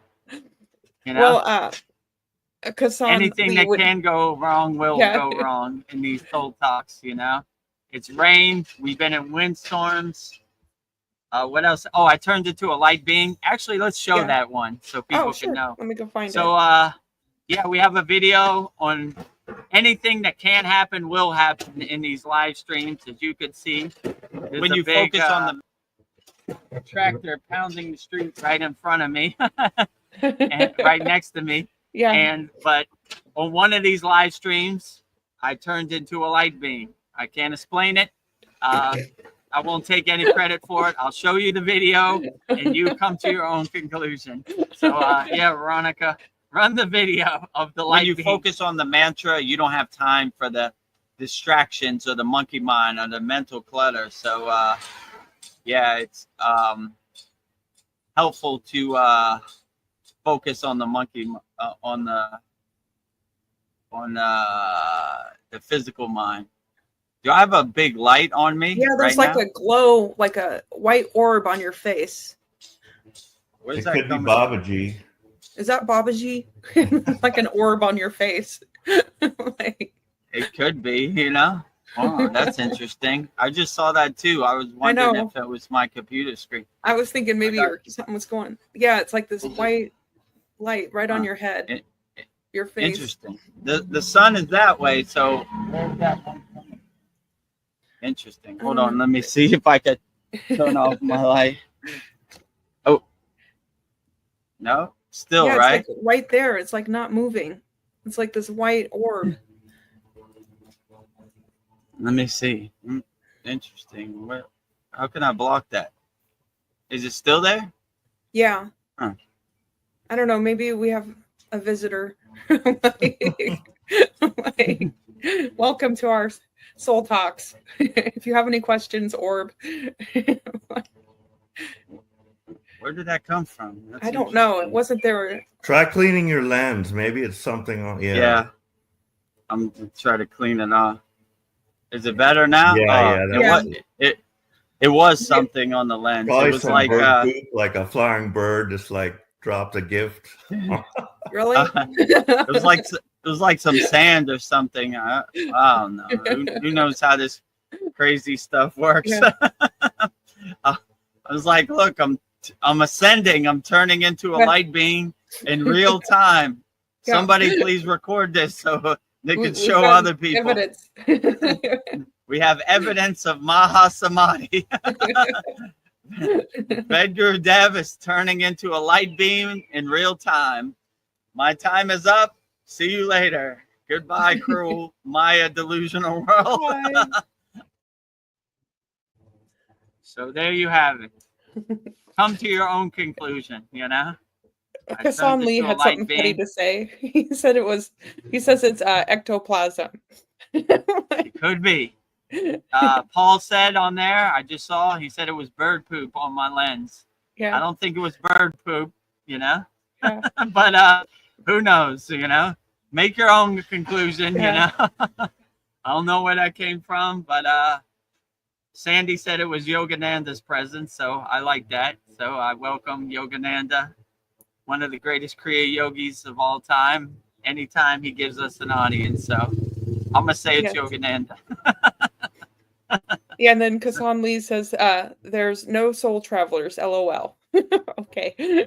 Yeah, there's no soul travelers. Inside you, as you. Nowhere to go. Realize, unlock your inner self, right? Your soul doesn't need to travel. It's inside you, as you. Beautiful. And Sandy's here. She says, hello, beautiful souls. A bit late, but glad to be here. Glad to have you. Hello, Sandy, beautiful soul. Welcome to our August 24th Vedagurudev Soul Talks live from the Thailand beach. Glad to have you here. As also, always put your comments in the YouTube chat. And then Kasan Lee, you're funny. Says, hey, Sandy, we're juggling with words. Yes. Yeah, that is a good perspective, Kasan, because we are juggling with words. And when you reach higher states of enlightenment, I notice this when I go into a samadhi state. Words just do not come out. I come into a mush mouth, like Yeah. I cannot convey anything with words, I attain that state of divine emptiness. And anytime I try to convey stuff with words, it's not too profound. Yeah. but I jumble, I fumble my words, So you're right. Juggling your words when you get to these higher perspective Yes. is definitely We really need to way become telepathic and just feel each other. Like words get in the way. it's way more clearer in through telepathy. Let's say it like that. When I left the Himalayan mountains, I was like, "How do I contact you, Baba? On WhatsApp app, Facebook, Instagram, call you by phone?" He said, "I'm readily available on the astral plane. Go to the ether and I'll be there to contact you." And I always thought that was beautiful, right? Yeah. No need for these crude technologies. We're Kriya yogis. Yeah. We have tea on the astral plane. Let's We have say everything it like we that. need. I'm readily available for contact on the astral plane. Oh, Sandy has an interesting question for you. You've mentioned in the Himalayas that you saw many unexplained beyond reality beings, such as fairies. In your view, why does that happen so much there? And thank you. I would say the energy is on a higher vibration in the Himalayan mountains. It's more of a state of non-violence, which they call a himsa, which is basically when you have a higher awareness and a higher frequency. In my opinion, these light beings can feel that, and they know you're no threat to them, and you're not going to try to capture them, and you're not going to try to harm them. You're just going to try to enjoy the show for what it is and not be attached to it. So anytime I saw fairies in the Himalayan mountains, some lights and some wings in the distance, I said, interesting, fairy, who knew? But I didn't try to make sense of it. I didn't try to capture it. I just went back in my tent and went back to sleep, like, cool. I got an audience of a fairy. So anytime you see these CTs and these things beyond realities, these different things you can't explain, my guru, I'll tell you a story. One time we saw somebody levitating, a yogi, right? And I looked at him and I looked at my guru and I was like, "You saw that?" He's like, I see what? What are you talking about? And I looked back at him and he was still levitating. And I looked back at my guru. He's like, "Nothing to see here, Vedagurudev. Keep moving." So all this perspective of we're not attached to whatever happens. We just enjoy it for what it is. They call it in yoga a bogar, which means an enjoyer, right? One of my favorite sitas, he also has his yantra embedded in the temple in Katagarma is Boganantar, right? And he initiated Babaji into the practices of Kriya Kundalini Pranayama in that temple in Sri Lanka, Katagarma. So, yeah, we just enjoy her. I just enjoy the show. So I get more of an audience than somebody that's trying to harm these people or capture it or bring out their phone. I didn't bring out my phone for any of this stuff. I just enjoyed it and didn't attach to it and went back in my tent and went back to sleep. So no matter what happened, it's basically like a signpost or a breadcrumb to show you the possibilities, right? But you begin to not attach to these CTs and you begin to see them as more of a byproduct of raising your awareness, raising your frequency, doing your sadhana. These things just kind of happen, but it's not the end goal. It's just something, it's like a little signpost, a breadcrumb on the spiritual path. So when these things happen, I just, nice, cool, So they're more readily to give me an audience because I'm not attached to it, I remember one thing that my guru told me that I really enjoyed. We're in a thin tent. It's super windy in the Himalayan mountains, super cold. Everything you could think of. The elements are crazy up there. And I said, Baba, if the Himalayan Yeti, which is like Bigfoot, you know, their version of the Bigfoot, abominable snowman, whatever you want to call it, if he attacks our tent, what do we do? He looked at me kind of strange and he said, if the Himalayan Yeti attacks our tent, or if the Himalayan Yeti comes and he is carrying divine power, he is our brother. We don't care how big he is, how tall he is, how scary he looks in his physical form. We look at his inner energy. And if his inner energy is divine and loving, then he is our brother, you know? So we welcome him into our tent for tea. Your bed is his bed. It's like, what about your bed? You know, my bed is my bed. Your bed is his bed. So, yeah, so that's kind of how we look at it. We respect, we honor all light beings and all divine beings carrying divine energy, no matter what they, you know, no matter what their form. So I think that's why they give me an audience, because I'm not attached to it. I was like, interesting. Fairy, cool. Levitation, cool. You know, Shambhala, cool. You know, so, you know, yeah. So, but if you mean no harm and you live your life in ahimsa, which is nonviolence, you attract nonviolence. So they probably feel our energy and know we mean them no harm, so they show themselves. But I have to say, there's in the Himalayan mountains in the yogic tradition, they have what's called a 20-foot rule. So I don't get too close to them, and they don't get too close to me. You know, we give them their space. You know, I mean you no harm. I'm gonna just enjoy it for what it is. You know, Yeah. I'm not gonna try to take out my phone or my camera, because that would shorten the experience. You know, so I just enjoy it for what it is. You know, I remember when let's say Babaji gave me a darshan, right? And I was sweating, I was crying, I was everything, right? But I remembered what my teacher said: if you see Babaji, don't open your eyes. So I was like this, Babaji, give me the message, you know, hurry up. So like that too, right? So now I have that better perspective of I'm not gonna try to interfere. I'm gonna just try to enjoy it for what it is. So that would probably be my best opinion why they give me an audience, you know, or why does that happen so much in the Himalayan mountains? Because people are radiating happiness, love, a blissful state.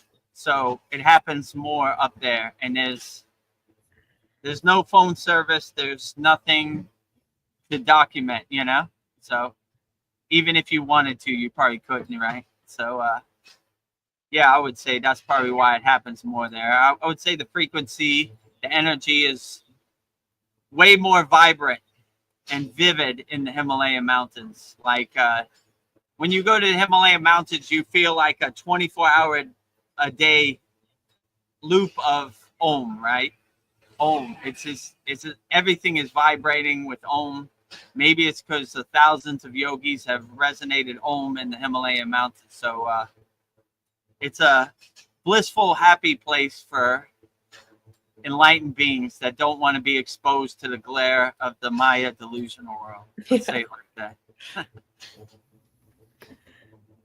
Well, Kasan Lee has a story to share. I don't know. The Buddha and another monk were waiting for the ferry to cross the river. A Hindu monk comes and he places a handkerchief on the water, gets on it and glides the water. The monk asks the Buddha, "You can." And that's all I have. But that's that sounds like a story I tell in some version, right? So a yogi, enlightened yogi, has been practicing the Sita of levitation. And Buddha comes along and he says, Buddha, I have mastered the siddhi of levitation. So Buddha says, show me. So he masters, he levitates over the water, shows his mastery of levitation, and he comes back and says, see, I have mastered the siddhi of levitation. And Buddha comes back to him, looks kind of puzzled, and he says, why would you spend 9 years mastering levitation when the ferry to cross the river is only 5 rupees? So that is the moral of the story, you know. Don't waste your time trying to master these CTs. Take the ferry for 5 rupees and save yourself 9 years of headache. So yeah, it's possible. I'm sure there are a lot of people trying to develop these CDs and out there, but the way I was taught on the spiritual path, my guru used to say, who wants CDs? The long answer, nobody. The short answer, the ego. So when you see these CDs as a ego play, what are you going to do with it? Like, what's the purpose, you know? Yeah. We don't practice yoga for magic tricks or, you know, to stroke our ego. Look at me. I'm a supreme yogi. I can levitate, you know? I mastered the CT of levitation, you know? That's not the ultimate goal. These CDs are like byproducts, or like breadcrumbs or signposts on the path. So anytime they happen, we're like, that's cool. I don't know who I'm going to show this to, you know? And if you probably try to show it to anybody, it probably never happen again, you know? There's a story, an autobiography of a yogi that this one guy had the CT of he could take people from, like, and he uses CD to steal people's money, right? Like the money they had in their pocket, he could take it out, right? One day he came across the path and he tried to steal something from somebody and it didn't work. Happened to be God himself, right? I didn't give you this power for magic tricks to hurt people, steal people's money. I gave you this power to help people. So you no longer have this CT. It no longer works for you. So use your CD to help people, not to hurt people, steal people's money, you know, go to the circus, do magic tricks. The enlightened being Vedagurudev will now levitate. Bear witness to the levitating yogi, you know, like it probably wouldn't work. You try to levitate, it wouldn't work. And these CTs aren't on demand. They're kind of little confirmations that happen when you do your sadhana wholeheartedly. It's like a byproduct of doing your sadhana or surrendering to your sadhana. But yeah, I don't know. I don't try to practice them. I don't try to enhance them. I just say, oh, that's nice, you know? Yeah. So yeah, I would say that, you know, don't practice yoga for CTs or magic tricks. Practice yoga to help people and be the best person you could be. I don't see how you could go wrong by doing that, you know? So that's my perspective. Well, Kassan finishes the rest of the story. He says, and you can do it too. Why don't we cross like that? And Buddha asks, what's the cost? Is for the ferry. And the monk says 5 cents. And then the Buddha answers, well, that's that Sita is 5 cents too. So yeah. Yeah, basically. This is a more detailed version of my story. So yeah, it's basically the same story. Yeah. So that CT that you spent 9 years of your life is worth 5 cents. The same as the ferry. Yeah. Right?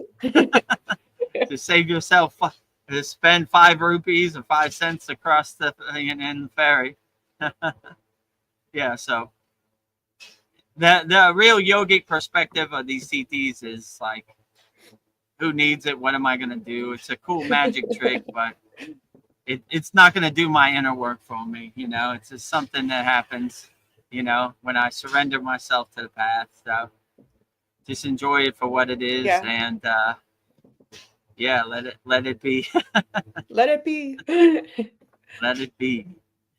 Well, when your internet went out, I have some humor to share with you from Kassan. When it went out, he's all, oh no, Kramer strikes again. Get back. guru, explanation point. And then you got back and just like, all right, everything is good. The guru is back. Yeah, the Maya delusional world strikes on Vedagurudev sometimes too, right? Oh, Vedagurudev sharing higher perspectives. He's trying to get people to escape the Maya delusional world, you know? We Get got back, to throw guru. a monkey wrench in his plan. We got to put a wall in front of him, you know? Magically out of nowhere, here comes a tractor smashing the concrete next to me, you know? They just happen to demolish the building next to me, you know, when I'm on live stream. But anything that can happen will happen out here. Yeah. So take it with a grain of salt. We never give up. I mean, if you watched Never any of give the up. other live streams, this always happens, you know? On our satsang, we had the big black box and the small box, and you know, Yes. so it's rained on these soul talks. It's been windy. What else has happened? I turned into a light being. The internet always goes out every Yeah. couple of ones. So yeah, anything that can happen will happen. So we're in uncontrollable circumstances. Well, then sometimes we have magical things happen, like big yellow butterflies flying into the lens. So we Yeah, have that beautiful- too. You know, yeah, we have visitors. You know, birds, animals, butterflies. Yeah, all kinds of things happen. You know. With all the excitement, I missed one question from Kasan. He says, no teaching helps because there's none to get enlightened. What are your thoughts on that? True. Yeah, that's true too. You know. So I say most of these things I show in our Kriya Yoga School are just tools to help you on the path or realize the path. You know, if you realize all the tools are inside you as you, then you become self-realized and you unlock all the tools. So you have all the tools. You don't really need any teachings. All you have to do is realize the teachings that are inside you as you, or unlock them. So these techniques, these tools kind of help you realize your inner tools or help you get there and help you dissolve the distractions, the Maya delusional world, the monkey mind as much as possible so you can tune into the radio signal so you can have a clear signal. And there's dissolving all the static, let's say it like that, you know. I have another story for you from Kasan. He says, a man is traveling by foot. He comes to a river, no way to cross. He sees an old monk eating lunch and on the other bank, and the man shouts, "Hey, old man, how to cross the other side?" And the monk scratches his head and shouts, "My son, you are on the other side." Yeah, exactly. Right? Yes. That is a good story to realize the non-dualist perspective, right? Yes. That's a good one. I have another question for you, Vedagurudev. Sometimes I feel that my prayers are not answered. What's going on? Yeah, so one of our past Babaji quotes reminds me of this. It said, when you harmonize and crystallize your prayers with your inner work, your prayers are granted. So basically it's taking action so you align yourself on the frequency that your prayers manifest or your requests manifest, you know. So I would definitely say to never come from a place of lack to get because then you're radiating that lack frequency. Always try to align yourself and equal yourself to whatever you're trying to harmonize and tune into that radio frequency and dissolve as much static as possible so you can align yourself with your whatever your request is and whatever your prayer is. So and I would say definitely try to feel as if you already have it. use all your dryers, which is your senses. I smell what it smells like to get what I want. I hear what it feels like to get what I want. I see what it looks like to get what I want. I see what it tastes like to get what I want. And most of all, I feel what it's like to get what I want. So I would engage your five senses, your Indriyas, and I would just live in that moment, you know? And sometimes it's a lot better to visualize your request than to actually get your request. If you wanted to manifest a Lamborghini, there'd be a lot of material things that would have to happen. You would have to get insurance. You would have to find a parking space where no one would scratch your Lamborghini. You would have to get good gas for your Lamborghini. You know, you would have to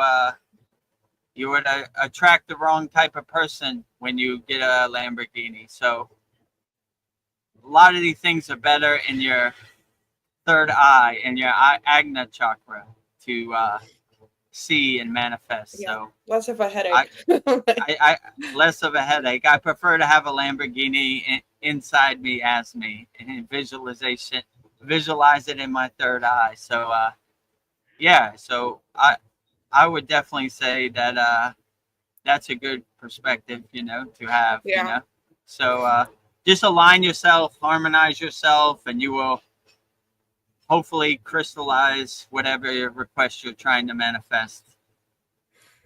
I know that was a question that Arjuna asked Krishna, and Krishna said, all prayers are answered. Some prayers just take longer. So you have to match that too.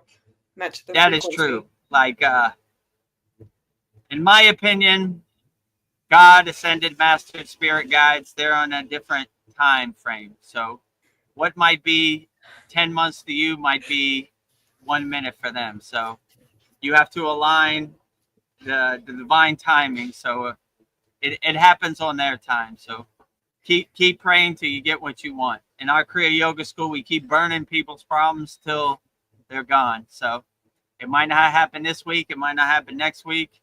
Keep burning it till it goes away. So same thing. Keep praying till you get what you want, and align yourself with your prayer. Well, I believe we have Vanessa here. NF. So I think she goes by Nessa. Great. Vanessa. Hello, you Namaste, too. Veronica. Good to have you here. Hello to you too, Vanessa. Vanessa. Yeah, Vanessa. Sorry. It's okay. And then Vanessa says, I love your flower band, V. Thank you. I don't know. We have our soul you talks. Have a very great flower band. I forgot to say it today. Yeah, looking very beautiful as always. Thank you. Well, we do our sat song on Wednesday, and then we have our soul talks on Sunday. So I just do the flowers and the hair to differentiate it and have some fun here. So, yeah. Having fun with flowers. Yeah, we have good nature here, good prana. You know, the ocean back here, the Thailand palm trees. Yeah. So the wind, you can see the wind too. Yeah, it's very beautiful. I want to be in Thailand. Thailand is palm great. Trees. But wherever you're at, make the energy great also. Fitz Guru, God will call you. He has a question. He says, I have a question. What's your question? Who is that? That's Brendan? Yeah. Oh, okay. His name used to be Snap, Crackle, Fizzle. God will call you. Okay, I like your new name, Brendan. Yeah. Proceed. Ask your question.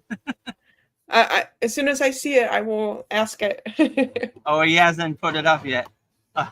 Okay. Oh, yeah. Kassan Lee says, Vanessa, Veronica, what's the difference? They are one. Yes, you're right. Yeah. What's the difference, Ananda mine?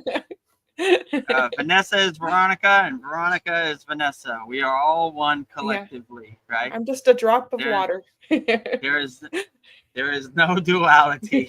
A drop of water in the ocean of bliss, right? We are all the same underwater. Oh, and Brendan. He says, God bless. God bless you too. God bless you too, Brendan. Sandy says, there have been times I haven't gotten what I wanted, frustrated, later to realize that was exactly what I needed.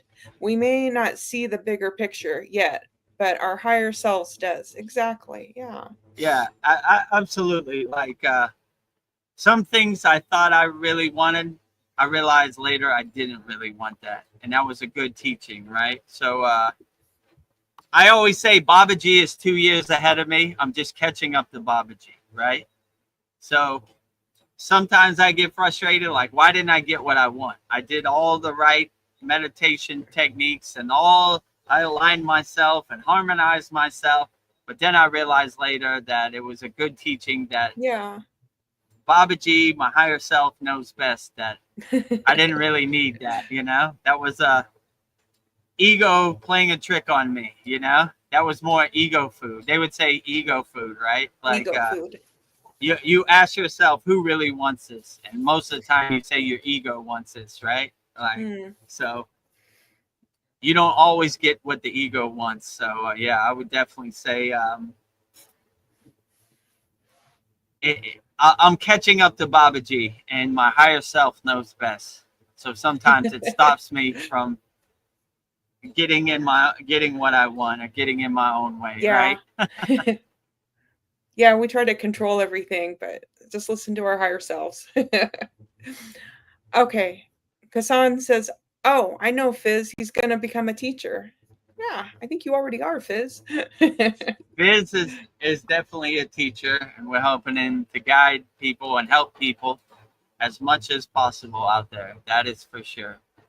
So we want to clear the path for Brendan, Fizz, to help as many people out there.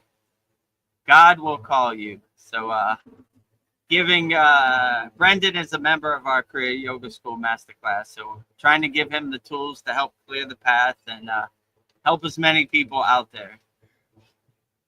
Okay, so I have Fizz's question. He says, why didn't the yogis in the Himalayas take Mahasamadhi or leave the body instead of chilling around? Well, I think they're working their way up to it. Like it's not a lightning thing that you get in one day. It's a life journey to attain Mahasamadhi. And some of the people retain their physical form so they could be a pointer and help guide other people. So in I think it was Autobiography of a Yogi, Mataji asked Babaji to never shed his physical form. He said, I've had enough of this. I'm going to the astral plane. And he said, retain your physical form so it could be an example to people on the spiritual path of what is obtaining. So they said, if you need to see Babaji's physical form, he might show you one day when he's ready, So it's readily available to people on higher awareness. So these yogis, they're doing their inner work, to attain Mahasamadhi. So some of them hang around and help as many people as possible. Like that's what I'm trying to do. So when the time is right, you'll know, and that's when they decide. But they try to make as much spiritual progress on the path as possible. That's why you see yogis over 100 years. They're trying to go as far as they can in this incarnation and make as much spiritual progress as possible. Like I say in every live stream, I want to have a Santa Claus list, long as possible. Cue the sound effect, Veronica.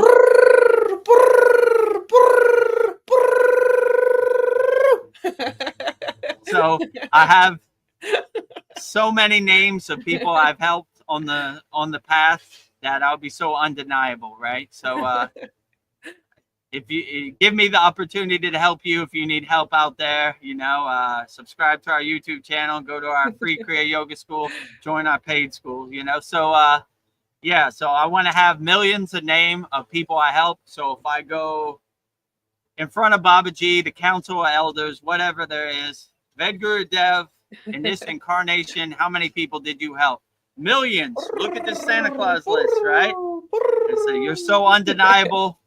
Open the pearly gates. Vedgurudev's coming home. Or Yeah. I assume my seat next to Babaji's Yes. Yagnifier is You're gonna similar break to the printer. break the printer. Yeah, I want to break the printer. Right? Like, whoa, this guy came equipped. You know, he Oh boy. he was ready to go. So, you know, like he understood the mission. So that's why a lot of these yogis, they make as much spiritual progress in this life as they can, because if in case in the event they have to reincarnate, they believe they'll pick up where they left off, right? And me, I believe I'm picking up where I left off. It took me a lot longer, but in my perception, I would say when I signed my soul contract, I wanted to go as far off the path as possible, and I got my wish. And it was 40 years of hard work to come back to my path, you know. So I wouldn't recommend it. So I was like, if I'm gonna reincarnate, I want to go as far off the path as I can and see if I could find my way back. So it was a hard road to come back, but I'm here now. So I suggest you go as far down the path as possible, help as many people as possible, love as many people as possible. So if you do reincarnate, you pick up where you left off, and you'll have a blissful reincarnation. They also say there's a line of enlightened beings waiting to be reincarnate in a yogic family. So that's a true blessing. So if I do have to reincarnate, maybe I'll get some nice breadcrumbs and signposts and be in a spiritual yogic tradition, a parampara, that can help me elevate myself and get me more self-realized quicker than Yes. the past reincarnation. So that's why they don't go instantly into Mahasamadhi. They have work to do on the physical plane, you know, like, and when the time is right, they'll know when the time is right. So a lot of people, like, let's say Yogananda said, on this day at this time, I'll be leaving my physical form. And his devotees never want them to leave, but, you know, the time is right. This is the window is open, you know, the portal has opened. I'm leaving this physical meat suit. I'm transcending this physical body, you know, in the golden glow of samadhi. So, Yes. yeah, that's a beautiful thing. But yeah, in my perception, I probably have the knowledge how to go into Mahasamadhi. I have the kriyas, the techniques, but I have a lot more people to help. So I think that's the perspective, in the yogic perspective, in the Himalayan mountains. Like, they're not hanging out. They're waiting for people like Vedagurudev to come and share some insights, so they could go down to the Maya delusional world and help other people. Each one teach one, right? Each one teach one. If it wasn't for them, if they went into Mahasamadhi, who, you know, my guru, who would teach me? So they're hanging out to help other people, right? Yeah. They need people on the front line holding up the white flag, and that is me. So they're not going to come down from their blissful, happy yogic place in the Himalayan mountains. So they send me to do the grunt work on the front line. So here I am. So ask your questions wholeheartedly. Yes. You know. So I got a lot more people to add to my list. So that's why I'm not going into Mahasamadhi today. Well, Vanessa says, LOL, all good. So great to see you two. It's been a while, but life is good. You two both look great. Well, thank you. I'll have to pop on one day here soon. I hope you do. Yeah, you're welcome anytime, Vanessa. You know, you're always family at the Kriya Yoga School. Whether you come on the live stream, or you join our Kriya Yoga School, or you join our free Kriya Yoga School, we welcome. Everybody is always welcome, and you're always family here at the Kriya Yoga School, Vanessa. So I hope everything's going well for you in Canada also. I don't know, something I've noticed, like, the happiest people, they always seem to be the most grateful. Like, they're just always thankful for everything. So, yeah, I'm just looking at people that seem like, they figured it out. So I think I just have to be grateful for everything. Yeah, that And is an important part. Like waking up with a smile on your face, grateful to the sun. The sun is beautiful. Today is a great day. I'm grateful for everything, right? What is there not to be grateful for? I'm grateful for this wind. I'm grateful for these ocean. I'm grateful for these palm trees. I'm grateful for everything. I would say, yeah, what am I not grateful for? Nothing. I'm grateful for everything. I'm grateful for the trees, the birds, the sky, everything. There's yeah, nothing I'm not grateful for. I have gratitude for everything. And if you come from a place of gratitude, it really puts the world in perspective, like I'm grateful for everything. There's nothing I shouldn't be grateful for. yeah. So You can find at least one thing to be grateful for. And then I see on the other side of the coin, people like to play the victim card, like, poor me, everything is horrible. But I just think the world owes you nothing. Like, you true. make your Yeah, you've been getting to realize this Maya delusional world owes you nothing, and it's not going to happen the way you want it to happen. It's going to happen the way it's going to happen, and you just have to adjust, pivot, Hmm, move accordingly, be light on your toes, no matter what happens in this world. So if you have that perspective, it'll be a lot easier to navigate this Maya delusional world because yeah, it never really happens the way you want it to happen. So if you come from a state of gratitude and gratefulness, then you'll be well equipped to handle this Maya delusional world. Like, yeah, that didn't happen the way I want it to happen, but it never happens the way I want it to happen. So it's another day at the office, This Maya yeah, delusional world isn't going to adjust to you. That's for sure, right? You have to adjust to it. So you got to be light on your toes. You got to have the right perspective, and you should be okay. But yeah, yeah, it is physically dense out here for sure, right? So yeah, if you wake up in a state of gratefulness and gratitude, you should have a pretty blissful day, and nothing should really bother you. And you have a detached witness perspective, like that didn't happen the way I wanted to, but it never happens the way I wanted to. Uh, yeah. Another test for a yogi or yogini out here, So I'm turning you into a know, diamond. all right, yeah. Iron sharpens iron, sharpening my sword. Well, if it doesn't kill me, it makes me stronger. Yeah. So all right, well, it's a mountain I gotta overcome Yeah, today. Some mountains yeah, are taller than others. Some yeah, mountains are less. Little hills. But yeah, whatever it is, take it on the chin. yeah. Put one foot in front of the other, and just navigate this crazy Maya Yeah. delusional world. You know. It's like, And come if at you, me, life. What do you got for me? yeah, if Like, you want to dance, let's dance, life. I'm ready for you. I'm a good dancer. So yeah, if you oh, need some tools and you don't know where to start, everything's on the screen right now. So the first two are free, and if you want the advanced techniques, join our Kriya Yoga Masterclass. So we're here to help. You know, yes. let me help you. Give me the opportunity to help you. Whichever one you choose, I still help you wholeheartedly, no matter what. Well, Kasan Lee says, well, how to be grateful when you're everything. Yeah, you're everything. Right. Well, that is true. So when you see yourself in everything and everywhere, then why would you hurt yourself? Or by hurting the bird that you see yourself everywhere and everything, you'd be hurting yourself because that bird is a reflection of you.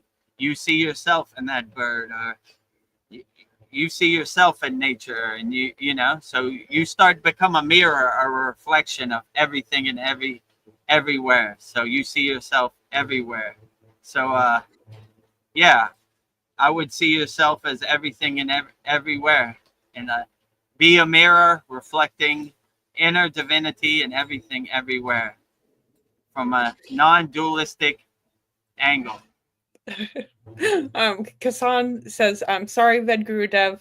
I always come from non-dualistic angles. Haha." So Nothing to be sorry about. I understand it completely. All the yogis I know come from it for a non-dualistic angle also. So I understand it completely because, yeah, that's how they would talk. I'm trying to put these higher concepts and these higher awareness perspectives into crude words. So I'm trying to, how would I say, make it more understandable for the regular person, let's say. yeah. But I understand completely. So that's how my guru talks from a definitely a Vita non-dualistic perspective for sure, right? So I'm trying to encode it and put it in understandable words, you know, for everybody on the live stream. And Vanessa says, yes, gratitude goes so far. I feel honestly it starts from there. It has helped me so much. I will be honest, the school I was so grateful at. Oh, I will be honest, the school I was so grateful at the time when I was starting to heal after my hubby's passing. I will hold you all dear in my heart. Very grateful. Oh, thank you. We hold you very dear in our heart always, Vanessa, also, right? So yeah, I'm glad you got great fruits and benefits and tools to help you on your path.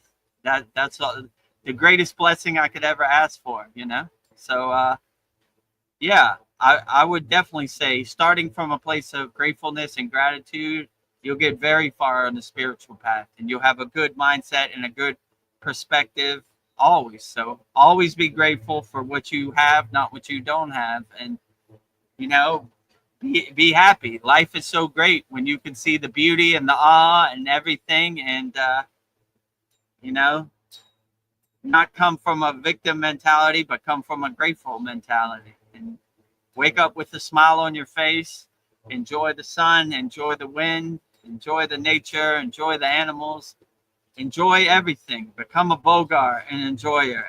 Enjoy everything in life, you know? So, yeah, I would definitely say it starts from gratefulness. It starts from gratitude. So when you're grateful, you could definitely dissolve most of the pull of the ego Maya delusional world out here. So Yeah. try it out. Be grateful today, you know? Be happy for what you got, not what you don't got. And if you see it through that lens and that perspective, then life is always great. And Kasanli, he says, I'm an uncompromising, non-dualistic person. No dualistic person. What a funny word. Having a crappy time with anti-anxiety drug withdrawals. I'm sorry. Yeah, so that is a path also, you know. At the Kriya Yoga School, we have more of a loose path, but there are non-compromising, rigid yogis going down with the ship. That is for sure, right? This is their beliefs, and they're going down with the ship. They don't. In our perspective, we stay mostly light on our toes, pivot, adjust, change course. You know, so these are two good paths. You know, which one works best for you? That is the best path. So, I'm sorry you're going through some difficult times with anxiety drugs, but yeah, if you want some help, we're here to help. And so yeah, join our free Kriya Yoga School. If you like it, let's start getting to work, you know. And definitely subscribe to our YouTube channel. Yeah. We only need 16 more subscribers and we're over 1,000. So everybody on here, if you haven't subscribed, please subscribe now and get us over the top, right? And yeah, so whatever you're going through, Kasan, we're here to help, you know. I don't want money to be a barrier of entry. We have subscribe to our YouTube channel. It's free. And join our free Kriya Yoga School, freekriyayoga.com, and we'll help you as wholeheartedly as possible. And we're always here to answer all your questions also. Yes. So I know the spiritual path the non-dualist perspective is a difficult path, and there are very few people who understand and can talk to, but we are your family, so we'll help you no matter what, right? No yogi or yogini left behind, you know? And there went my umbrella with the wind. Oh, It just okay, fell. go get it. No, it's okay. I'll just leave it. You know, it's gonna Are you fall sure? again. I have Okay. one here, so I'm still halfway protected. Okay. But yeah, we're here to help, and money shouldn't be no barrier to entry. So let's get to work. You know, my guru used to say, "What's the 2 best times to plant a tree?" And I said, "I don't know, Baba. Tell me." He said, "The best time to plant a tree was 10 years ago. Number 1." I go, "Okay, what's the second best time to plant a tree?" Second best time to plant a tree is today. So let's plant that tree today. Let's not waste no more time. Time is slipping into the future. So let's get to work today.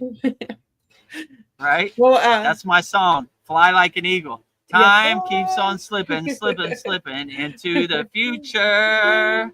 I want to fly like an eagle. Let my spirit carry me. You got it. Vedagrudev's old school, right? Steve Miller Band, Fly Like an Eagle. I love that song, you know? That speaks to my soul, right? So time keeps on going away. Let's plant that tree today, you know, and let's Yes. get to work. We're here to help, you know? So any question you have, it's good to get it off your chest and speak to like-minded Kriya yogis and yoginis out there, or people on the spiritual path, you know? Yes. You can't go to the corner store and talk to people about Advaita, you know, the non-dualist Like what? perspective. I think you're nuts, right? Yeah. So we understand we're like-minded yogis and yoginis, people walking the spiritual path. So whatever Yes. question you have, ask it wholeheartedly. Yes. You came to the right place, Kassan. You're in the right place. You're home. Well, all of my favorite people are showing up. Darren Carter is here. He says, "Hi, I'm here, guys. Love you all. Love you." Love you too, Darren. Glad you could join us.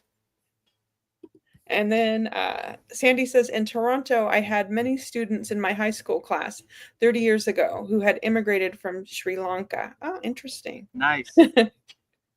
Yeah, I was telling Kassan earlier that I was initiated in the Kriya Yoga in Sri Lanka, in a city called Katagarma.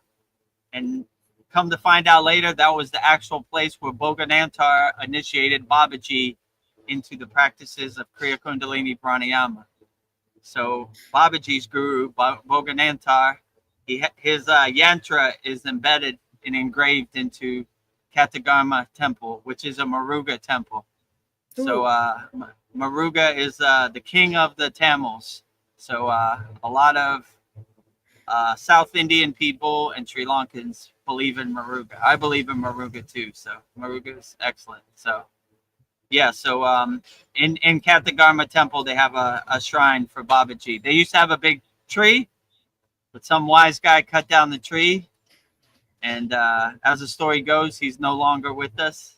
But yeah. So they have a temple in the place of the tree, which has Babaji pictures, Muruga pictures in there, you know. So what a great place, Sri Lanka. So yeah, I love Sri Lankan people, right? That's where the journey started for me, in Sri Lanka, Katagarma. Oh. So outstanding. Yes. And then Brendan says the Kriyas calm your nerves, Kassan. So yeah, do the Kriyas. Yeah, outstanding. Yeah, in our Kriya Yoga Masterclass, we have hundreds of Kriyas. And I just set up the classroom where it takes you on a journey, like 1 month, month 1, month 2, month 3, month 4.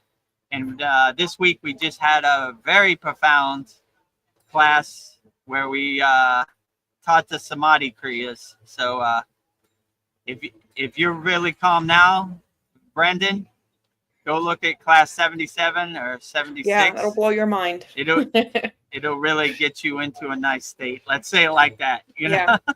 Yeah. Oh, Brendan wants to know, Vedagurudev, do you still make music? Still?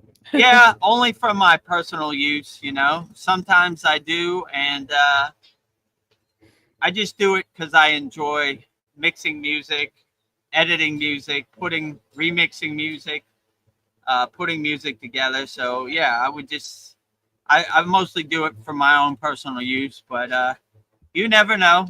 People contact me and ask me to send them some music, and maybe they use it. So it's been known to happen, but not too much recently, but in the past. Last year I had a placement, so that was good.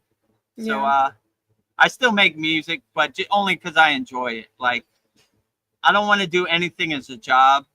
I heard a good quote. It said, if you do what you love, you never work a day of your life. So I've been lucky like that. I love Kriya yoga. Believe me, I'm not doing all this to get rich. You're not I'm doing making this money. to help people, right? I'm not going to buy a solid gold jet tomorrow, you know, like it's not going to happen, you know? So I'm doing this more to help people, you know?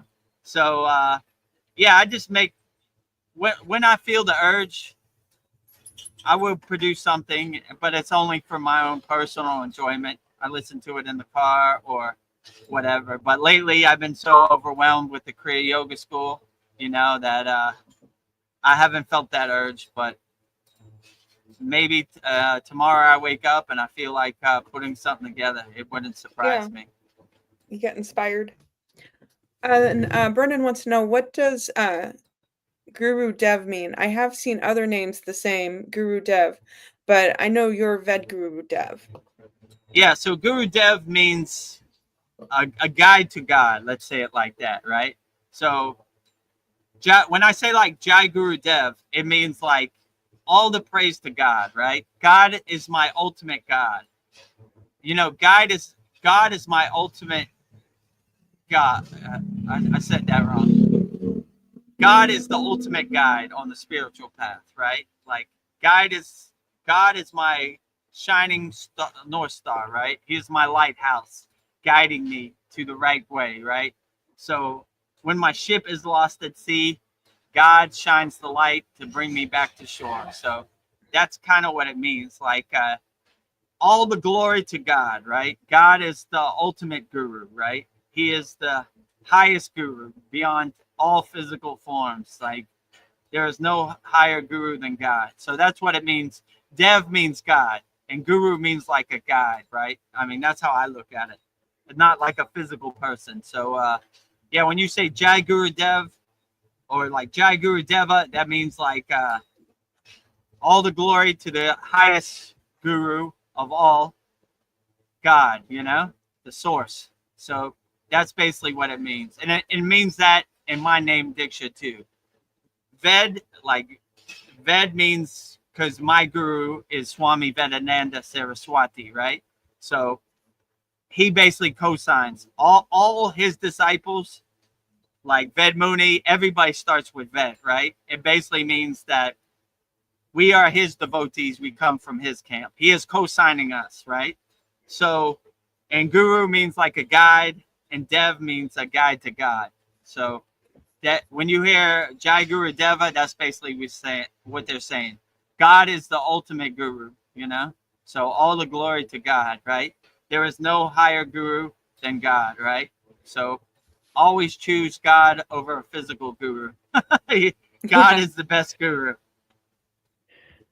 Kassan, you're so funny. He says, I know no question will help, but a bird needs to chirp. Yeah, a bird needs to sing its song. Yeah, that's what I said. If we all stayed in a state of mona and existing in a state of samadhi, this would be the world's shortest live stream. You know, there'd be no words needed. So a bird does need to chirp. So I'm on here chirping up a storm, chirp, chirp, chirp. going on my rants, you know, trying to fill the time, you know. So Oh, and Sandy is like, fly like an eagle. Let my spirit carry me. yeah, exactly. How's it go? Fly like an eagle, let my spirit carry me. Fly like an eagle, let my soul be free. You know, so I like that perspective. You know, and then it says in the beginning, time keeps on slipping, slipping, slipping into the future. I want to fly like an eagle. So if you want to look that up on your Spotify, Fly Like an Eagle by the Steve Miller Band. Yeah. Those are good lyrics. So if you want to know what's on Vedgurudev's playlist, Mantras and Fly Like an Eagle by Steve Miller Band. Kassan says Maruga, Tamil goddess or god, right? Yeah. So the king of the Tamils, Maruga, right? So, they speak a language called Tamil in Sri Lanka and in South India. So, most Tamils see Maruga as their deity, their highest god. And then in Tamil, they have a different Om sign, which looks kind of cool too. I like it also. So nice. They represent Om in the Tamil language different. So yeah, I have a lot of love for the Tamils. You know, Agastya, Tamil Nadu, right? The highest Sita. You know, Param Guru, Adi Siddha. You know, Agastya, one of the 7 rishis, right? Agastya, Shiva's policeman, king of the Tamils, right? Yeah, I mean, like Tamil Nadu, you know. So there have been a lot of Sitas come from Tamil Nadu. So that is a very highly enlightened place. So I would say Himalayan mountains and Tamil Nadu is probably one of the most highly enlightened places in India, I would say, you know. If you like the cold, go to the Himalayan mountains. If you like the super heat, go to Tamil Nadu. Yeah. Kassan says, I'll check it out. Thanks. And then I have a question from Paul. He says, here's a question for you. In your opinion, will we reunite with passed on loved ones and pets in the afterlife? And hello, Vanessa. Yeah. This is just my opinion. I would say when you transcend your physical body and you take the golden flight home, or let's say go to heaven, however you want to describe it, I would say in my perspective, they give you a spirit guide to help guide you and help calm you. So they would send you a form that you would resonate with. So it'd be like a past loved one, your mother or your father, or somebody you really resonate to help guide you, and not so you don't transition in a fear state from your physical body. So I would say it sounds about right that, in my opinion, that you would be reunited with somebody when you transcend your physical body that would help comfort you and guide you to the afterlife or the astral plane or heaven, whichever you define it as. So it's not so overwhelming and so scary. They would send somebody that would help calm you, like your grandmother. Oh, look, my grandmother's here. I used to love eating her cookies. Let's go home, grandmother, you know? So you always want to transition from your physical body in a happy, blissful state. That way the ride is more smoother. The flight is more smoother. You're more enjoying it. If you transition in a fearful state, it might be rough, you know? So I would, no matter what pain or suffering you're in, when you leave your physical body or go into Mahasamadhi, I would transition in a blissful state, no matter what you see or what happens, right? So always keep that smile on your face. And to help you in this process, in my opinion, somebody who has gone to the other side would meet you and help guide you and help comfort you. Like, don't worry, Paul, it's going to be okay. I know you're a little confused, but I'm here to help you, you know? You know it's me. You know, is that you, Mother? Yes, it's me. It's Mother. It's me. Mother, I've been waiting to meet you. Okay, let's go home, you know? Something like that. So to help make that process less confusing and less harsh, you know? So I would definitely say, you know? So in the yogic perspective, we always go into a blissful state of Mahasamadhi, as happy and as blissful as possible, to make sure that the ride is enjoyable, let's say, you know? It's not scary, it's not frightful.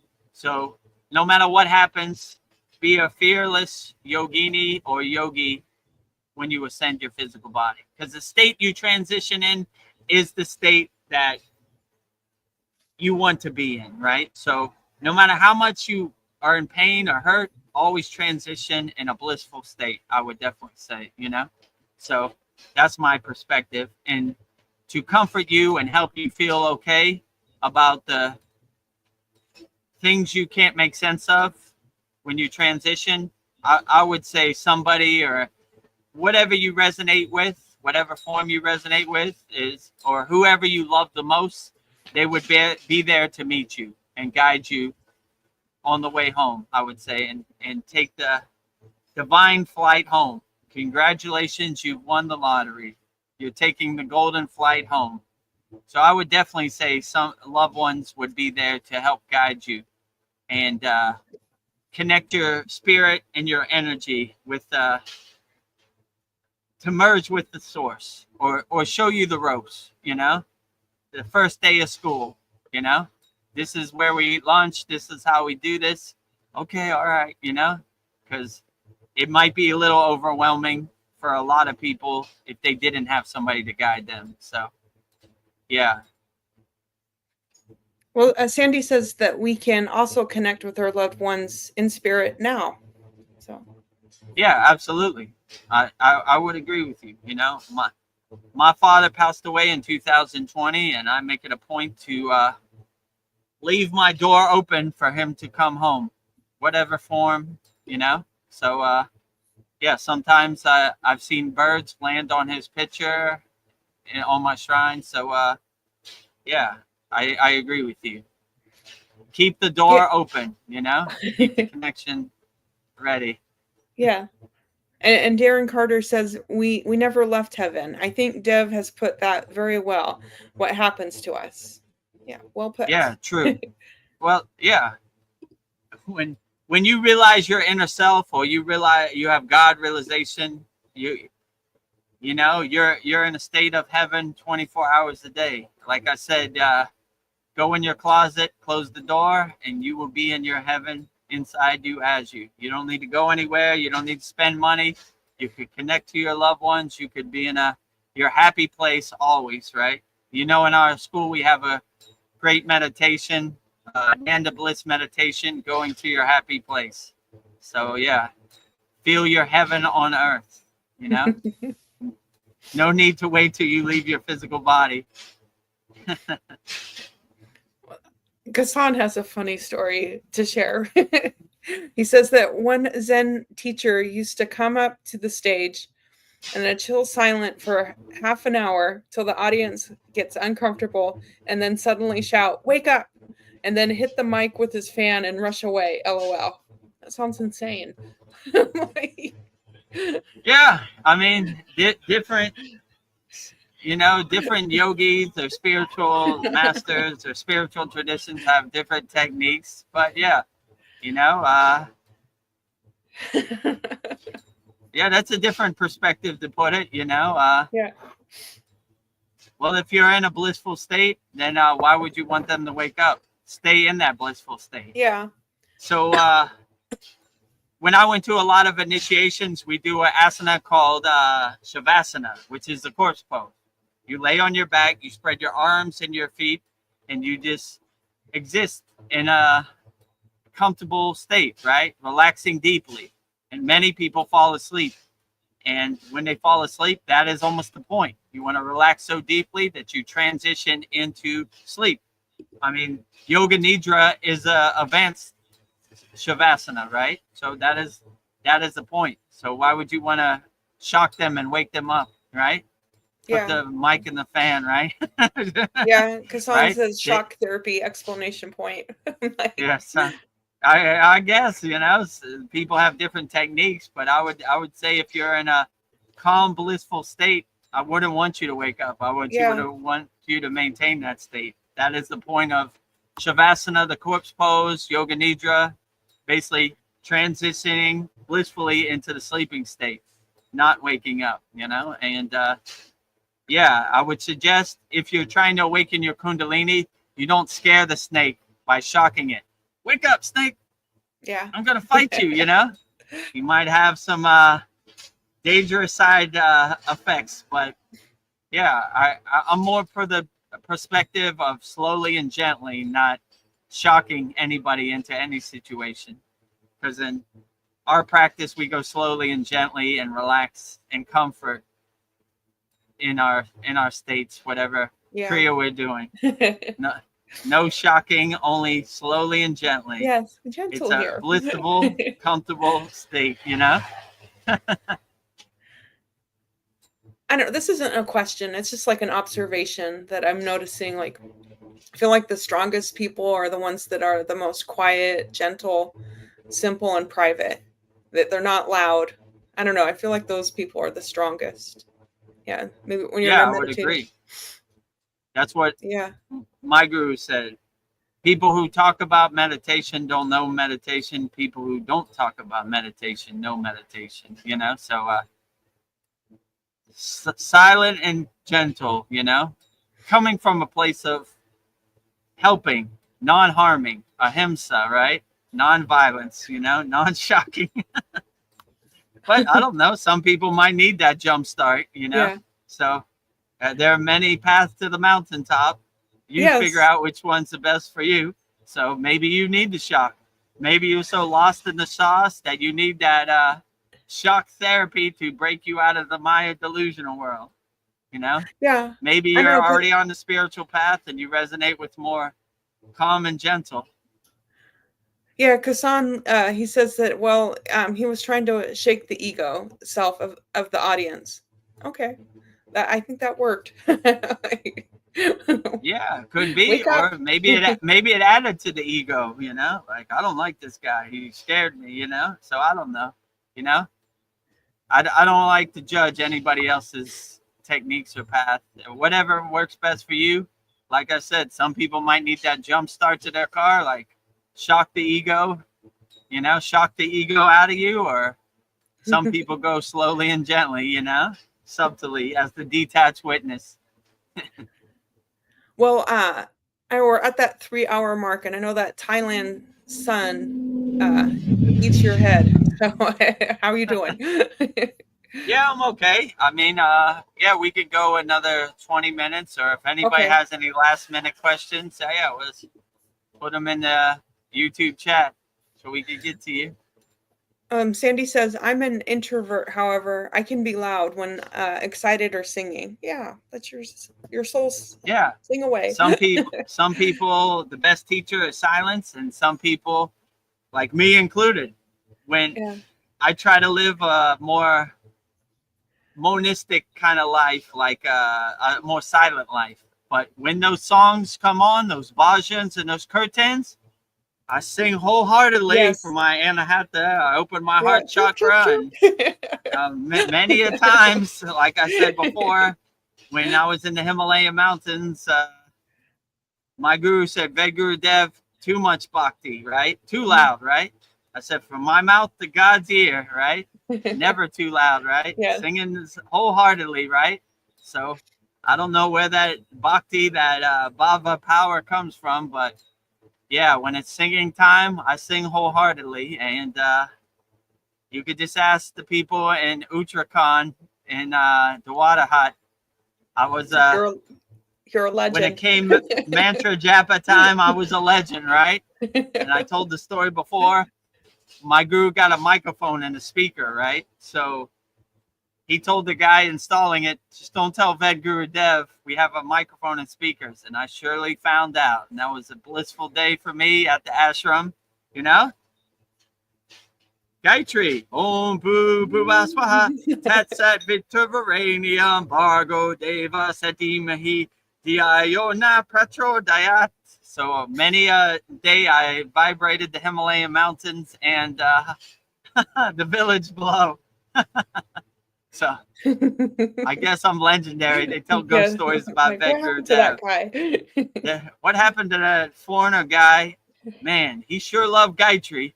Or he sure loved all the deities. Man, Right. when he got going, I could feel his bhava. I could feel his energy miles away. He was going for it every time, you know?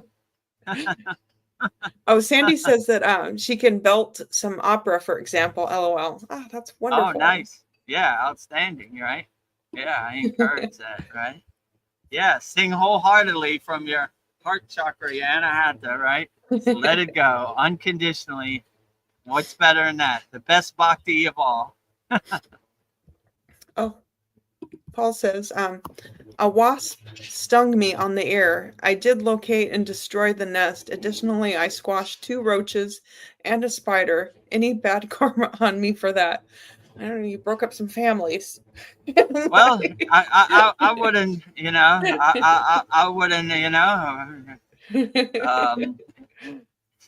Paul is an insect killing machine, but I wouldn't, you know, I look at karma like if a tree falls in the woods, did I really hear it? You know, like you do enough sadhana and enough yogic practice where this karma would be burned off. You know, that's a byproduct of doing your sadhana, Paul. So I wouldn't beat yourself up about it. You know, I wouldn't even, you know, if a wasp hurts you and you have to send it to the afterlife, I don't know. I would burn that karma up in your sadhana, you know. If they're over there minding their business, don't go out of the way to harm them. But if they want to dance, I guess you got to dance, you know. So don't start nothing, won't be nothing, you know. That's what I like to say, you know. You keep your 20 feet over there, Wasp. I'm not going to hurt you. Don't hurt me. But if you cross that line, that threshold, all bets are off, you know. Or if you try to hurt my child or sting my child, I might have to do something I wouldn't normally do. So don't start nothing, won't be nothing, right? Come in peace or leave in pieces. Leave in pieces. So if that wasp didn't come in peace, I guess he had to leave in pieces, you know? So I wouldn't beat yourself up about it. I mean, karma is like a tree in the forest I really don't hear, you know? Like, I don't really think about it too much. I do my sadhana, my yogic practice wholeheartedly. And as a byproduct, I burn up all my karma, my big trash mountain of karma. Like I said before, there's 3 types of karma: agama karma, sanchita karma, pradrahar karma. Past life karma, present day karma, and future karma. So if you don't create no karma in the present, there's nothing to burn. And if you don't create more karma in the present, there's no future karma. So the only thing you really have to worry about is your past life karma. So I would definitely say don't beat yourself up about it. Yeah, don't beat yourself up. Darren Carter says, we forgive you, Paul. No, we forgive you. You're still a candidate for enlightenment, you know? Yes. Don't beat yourself up about it, you know? Water under the bridge, you know? Like I said, you know, if they start some static, then I guess it's got to be, you know? So don't go out of your way to hurt other animals or insects. But yeah, if they're causing you or your family physical harm, then you might create karma. So I wouldn't worry about it, though. You do enough sadhana where you're indirectly burning your past life karma anyway.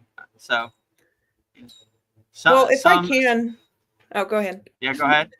I was just going to say, if I can, I'll take the bug and I'll just contain it and then take it outside. So, but yeah, if you can, you know. Wasps are nasty. And you don't want to you don't want your face to get swollen and everything. So that's activating your monkey mind. So yeah, you know. Well, Paul says, LOL, thank you. I don't know. I think I said this in the last song, but there was this nasty bug in my bathroom sink. and it had little pinchers. And I just was like, you leave me alone, I'll leave you alone. And the bug looked at me and then crawled back down the sink. So I don't know, maybe, there is a way to work with bugs. Don't start nothing, won't be nothing, like no harm, no foul, right? Yeah, don't bite me. I won't squish you. I'm giving you the opportunity to make the right choice, Don't push me. I'm close to the edge. Yeah. We all just want to live. So no harm, no foul, Well, Shiva's the destroyer of karma. So Shiva destroys lifetimes of karma. But what would be the karmic effects of disrespecting Shiva? What is forbidden by Shiva, do you think? I mean, I wouldn't think about this too much anyway, Yeah. If you live your life from a place of gratitude, gratefulness, love, compassion, kindness, you can never really go wrong. Helping people, selfless service, looking for the opportunities to help people, letting your soul be your North Star. I don't really think you could ever go wrong. So I kind of don't live my life in that perspective. Like, what would Shiva say about this? Yeah. I just kind of look for the opportunity to help people as much as possible. And I don't think you could ever go wrong by helping too many people, right? Like I said, with the Santa Claus list, you'd be undeniable in the pearly gates of heaven, right? So if you hurt people, steal from people, cheat people, that Shiva might frown upon that, or God might frown upon it, whichever deity. But if you're living your life from a place of love, a place of helping, then I don't see how you could ever go wrong, I don't see how Shiva could ever deny you, Like, here comes Vedagurudev. He's coming up the ladder right now with his Santa Claus list of people he helped. The endless list. He learned the lessons. He helped as many people as possible. He didn't want money to be a barrier to entry. He used his Kriya yoga practices via the internet to help as many people as possible and answer as many questions for free, wholeheartedly as he could, twice a week. So open the gates. He's coming home, or maybe depending how many people you help, maybe they have a parade for you. Sometimes I feel like the ascended masters or the spiritual guides or the archangels, whatever you call it, they basically are look at you as like heroes, because you're on the front line doing the real work, right? Anybody could sit on a cloud and just be blissful all day, but to come to this Maya delusional world and do the real heavy lifting, they really respect that, and not getting attached to the temptations or the distractions and everything. So in my perspective, they look at us like, they're doing the heavy lifting, because I know that 3D Maya delusional world of Earth is very dense and very difficult to navigate. So God bless them, they're doing the real ascension work, right? They're taking the more lightning path, So they would say people who get hurt in war, or they kind of signed up for this to ascend a lot faster, right? To get all the bad stuff out of the way. So I would definitely say, in my perspective, we're doing the heavy lifting, because it's easy to, that's what my guru said, it's easy to meditate in a cave or in the forest, but try meditating in the center of New Delhi. That's when you have real mastery over your mind. So same thing, like it takes a real good mindset to come to this Maya delusional world and navigate it.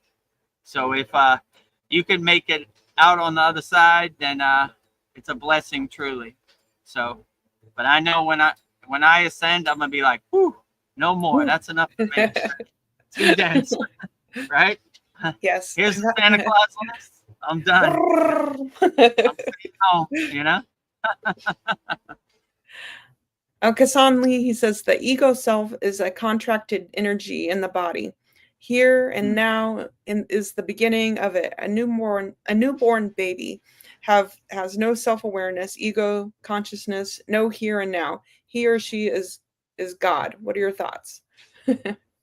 Yeah, so I would agree with you. My guru said to me one day, he said, Vedagurudev, you're a master of distraction. And I was like, how do you mean, Baba? He goes, your whole life, you've been attached to these identities, to these conditionings, and you think it defines you.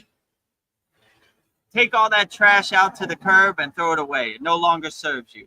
Go back to, in our school, we say 0, 0, 0, which symbolizes we're going back to a child, a pure soul, straight from birth.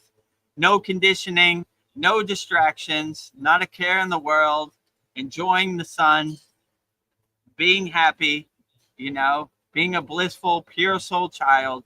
That's what we aim to be, you know? So throw away all the identities and all the conditions and everything you've attached yourself to, and just go back to be a pure soul. So I agree with you. Yeah. Just go back to a newborn baby, just enjoying everything, looking at the world through a baby's eyes. That's what I want to be. So my guru always used to say, go back to 0. So that's what I aim to. 0 meaning a new child, a newborn baby, day 1, you know? So no conditioning, no identities, you know, none of these distractions. It's a newborn baby. Yeah, so I would agree with you. This is always a reminder to our students, 0, 0, 0. Go back to a pure soul, a child, right? You know, it's a good reminder to go back to 0. And when I was doing my sadhana in the ashram, he would go by and go 0, you know, like, 0. You know, that's all he would say. One word, 0. And I knew exactly what he meant. Go back to 0, you know, do your inner work, go back to being a pure soul. Paul, back to the bugs. He said, if it were me, hot water would have followed the bug down the drain. Yeah, I was thinking that, but I was like, I'll see if I can negotiate with the bug. So it worked out. Come to some kind of compromise, right? Yeah. Don't start nothing, won't be nothing, right? I got that hot water, but you don't want to go there with me. So exit stage left, right? See your way out the door, right? AB, see you, right? Yeah. Bye, Felicia, like Sandy likes to say, or don't let the door hit you when a good Lord split you, right? See you later, right?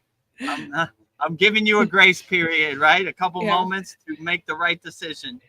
But the hot water is getting ready, so don't take too long. Don't linger, right? Make the correct choice. Then Kasan says, because it's a contracted energy at death, that energy dissipates away. Anatta, nothing left to reincarnate. Buddhist text doesn't mention a reincarnation as in popular belief, by the way. Most of it comes from Hinduism. What Buddha actually said, no one knows. Oh, yeah, go ahead. Oh, he's not even looking through his eyes. The baby. Oh, okay. Yeah, well, that's true too, you know. So yeah, there's different perspectives, you know, like I come from more the Hindu perspective of reincarnation, the Maya cycle, the hamster wheel, whatever you want to call it. Yeah, but who really knows at the end of the day? And whichever it is, if you reincarnate or you don't reincarnate, the best advice I could say to anybody is just stay light on your toes, adjust, pivot, change direction accordingly. If it is reincarnation, adjust to it. If it is a reincarnation, adjust to it. Who knows, right? I have no insight, you know. I guess I'll find out when that day comes. But if you make it to the reincarnation or the non-reincarnation, send me a message in the ether so I can know what it is, so I can plan accordingly, plan Yeah. my golden trip home accordingly, you know? So, yeah, hopefully it is no reincarnation. This world is too dense, and I hope this is my last rodeo, to be honest with you. If it's Yeah. not, I'll take it with a grain of salt also, and try to make sure it is my last rodeo, you know, but trying to go as far down the path as possible. But who really knows? Like he said, what Buddha said about it is not known, you know, or maybe he didn't want it to be known, between him and God. So we'll see when that day comes, you know. Yeah. Stay light on your toes, adjust, pivot, change direction accordingly. Oh, Kasan says, I hope that too. Yeah. Yeah. I'm just doing yeah. the best I can wherever I'm at. Best you can, you know. Don't be so rigid or so serious. Adjust accordingly. I don't see any more questions, so it might be that time, Vedagurudev, before Okay, the sun eats you alive. that midday Thailand sun is no joke. So, okay, yeah. So in closing, I don't know how many subscribers we need now, but support the movement. Subscribe to our YouTube channel. Before I came on here, I think it was 16. So get us over that 1,000 mark, 1,000 subscribers. Join our Kriya Yoga family YouTube channel. Subscribe to our YouTube channel. Every day, profound Babaji quotes with me and Veronica. Profound satsang and soul talk edits. We edit this video up and make long form YouTube videos with me and Veronica also. So 100% free. Support our Kriya Yoga School. Subscribe to our YouTube channel at Vedagurudev. And if you want to discover the secrets of Kriya Yoga 100% free, join our free Kriya Yoga School, freekriyayogamasterclass.com. 670 like-minded Kriya yogis and yoginis from all around the world. We give you a beginner course to start you and give you some tools on the Kriya Yoga path. And yeah, you should be good. And if you really want to master the supreme science of Kriya Yoga, go to Kriya Yoga Masterclass. And we have our advanced techniques and our hundreds of classes, new moon, full moon, yagna fires to burn away all your problems. Also on our YouTube channel, we have Mantra Monday. Tomorrow will be Lord Shiva. So one mala, 108 Raksha beads of Lord Shiva. Every Sunday at 9 p.m. Eastern Standard Time, we do this Vedagurudev Soul Talks live from a Thailand beach. Usually go 3-4 hours.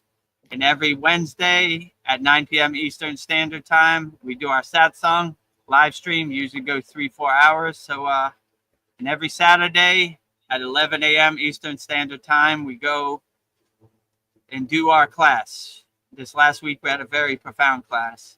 It's been going pretty long, almost 3 hours. Oh, the light came back. Oh, the orb or the plasma. Hello. You made an appearance again. All right, let me center myself in it. I don't know where that came from, but I'm gonna enjoy it all the way, right? So, we don't need to play the light beam video. The orb came back, right? I guess it's hello, friend. Orb of proofs of the Kriya Yoga School. It came right back when I was saying my last minute promotion or whatever. Did it go away? It's still there. It's got the screen's dark, so it's hard to tell. Yeah. Oh, it went away. It was there. Oh, so wow. It is a being. I have some goodbyes for us. Okay, great. Kasan says, thanks, Guru and Miss. Don't know the name. My name is Veronica, and thank you, Kasan. And thank you, Kasan. You're welcome anytime. And all of our live streams are free Kriya Yoga School, and subscribe to our YouTube channel. And Kasan says it was a fun time. And One time as always, send more profound questions in our next live stream. and Sandy says, much gratitude, peace, love, and light to all. Much Beautiful. gratitude to you also, Sandy. Peace, love, and light to you also, Sandy. Kassan says, I like the Seinfeld references the most, by the way. Oh. Yeah, every once in a while we throw in some Seinfeld references. I said one a long time ago. What is it? I treat my body like an amusement park. And somebody told me that was from Seinfeld, that George Stanfield said that. I didn't know that at the time, but yeah. Every once in a while we throw in some humor and some references like Bye Felicia from Friday, and you know.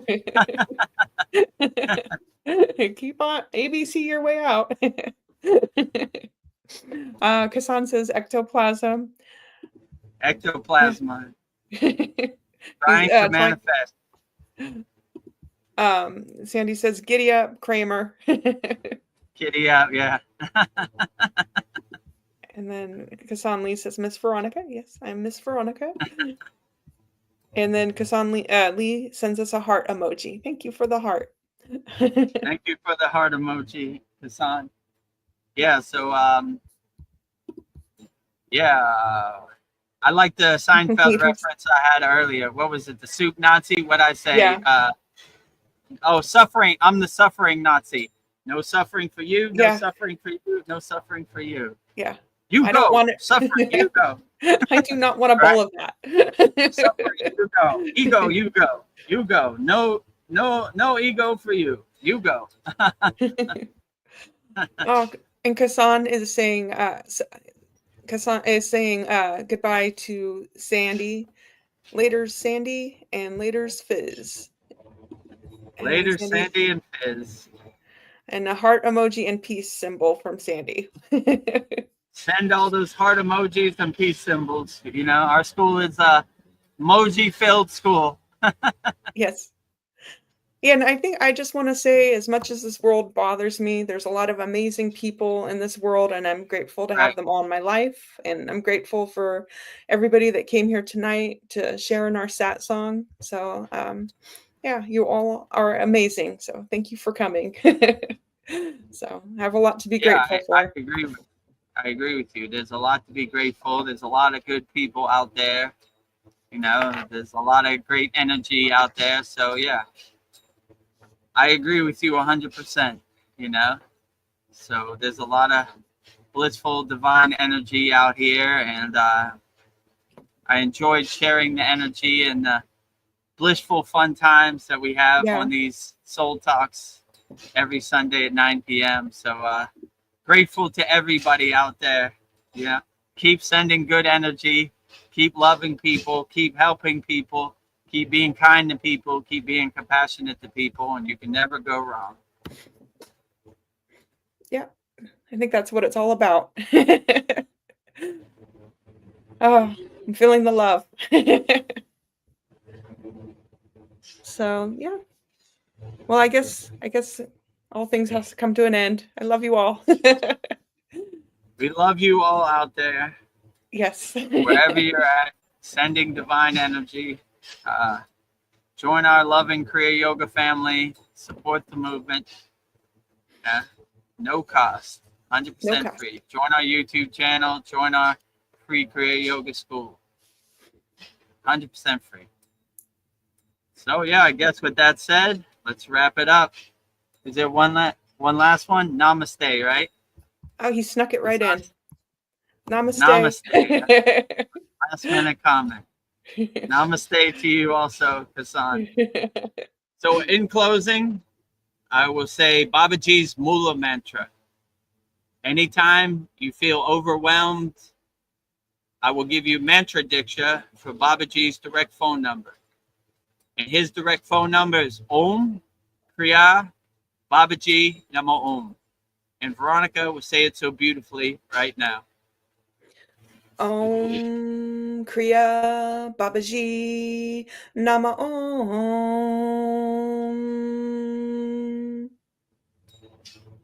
Om Kriya Babaji Namo.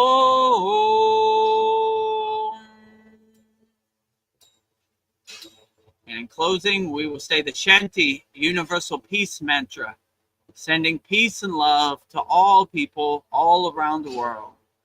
And Veronica will say it so beautifully right now.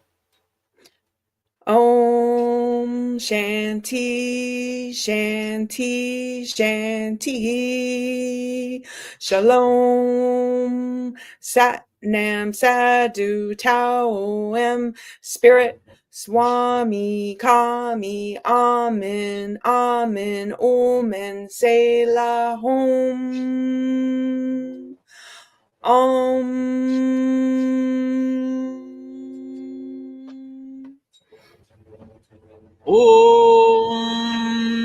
Shanti, Shanti, Shanti, Shalom. Sat Nam Sadhu Tao Am Om Spirit Swami Kami. Amen, Amen, Omen, Selah Hom.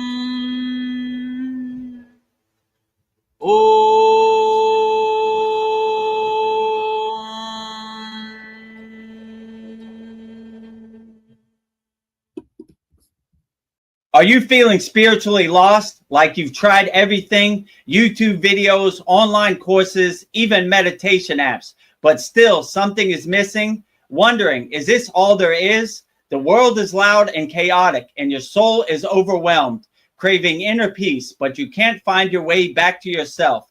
This is exactly why I created the Kriya Yoga Masterclass and my proven soul coaching system to help people just like you. This isn't a video you watch and forget. It's a daily spiritual lifeline that brings you back to your soul. So if you're done feeling lost and you're ready to start transforming, then come join us. This is more than a course. This is your lifeline.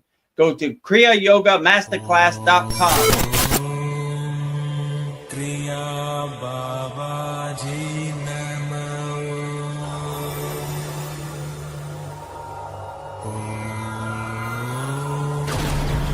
Kriya Babaji Namo.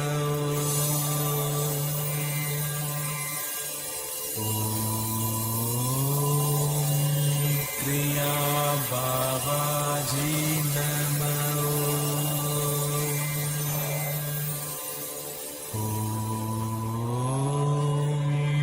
Kriya Babaji Namo.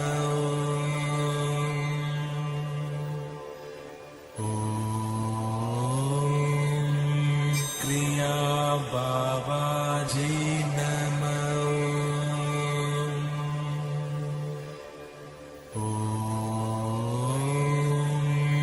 Kriya Babaji Namo.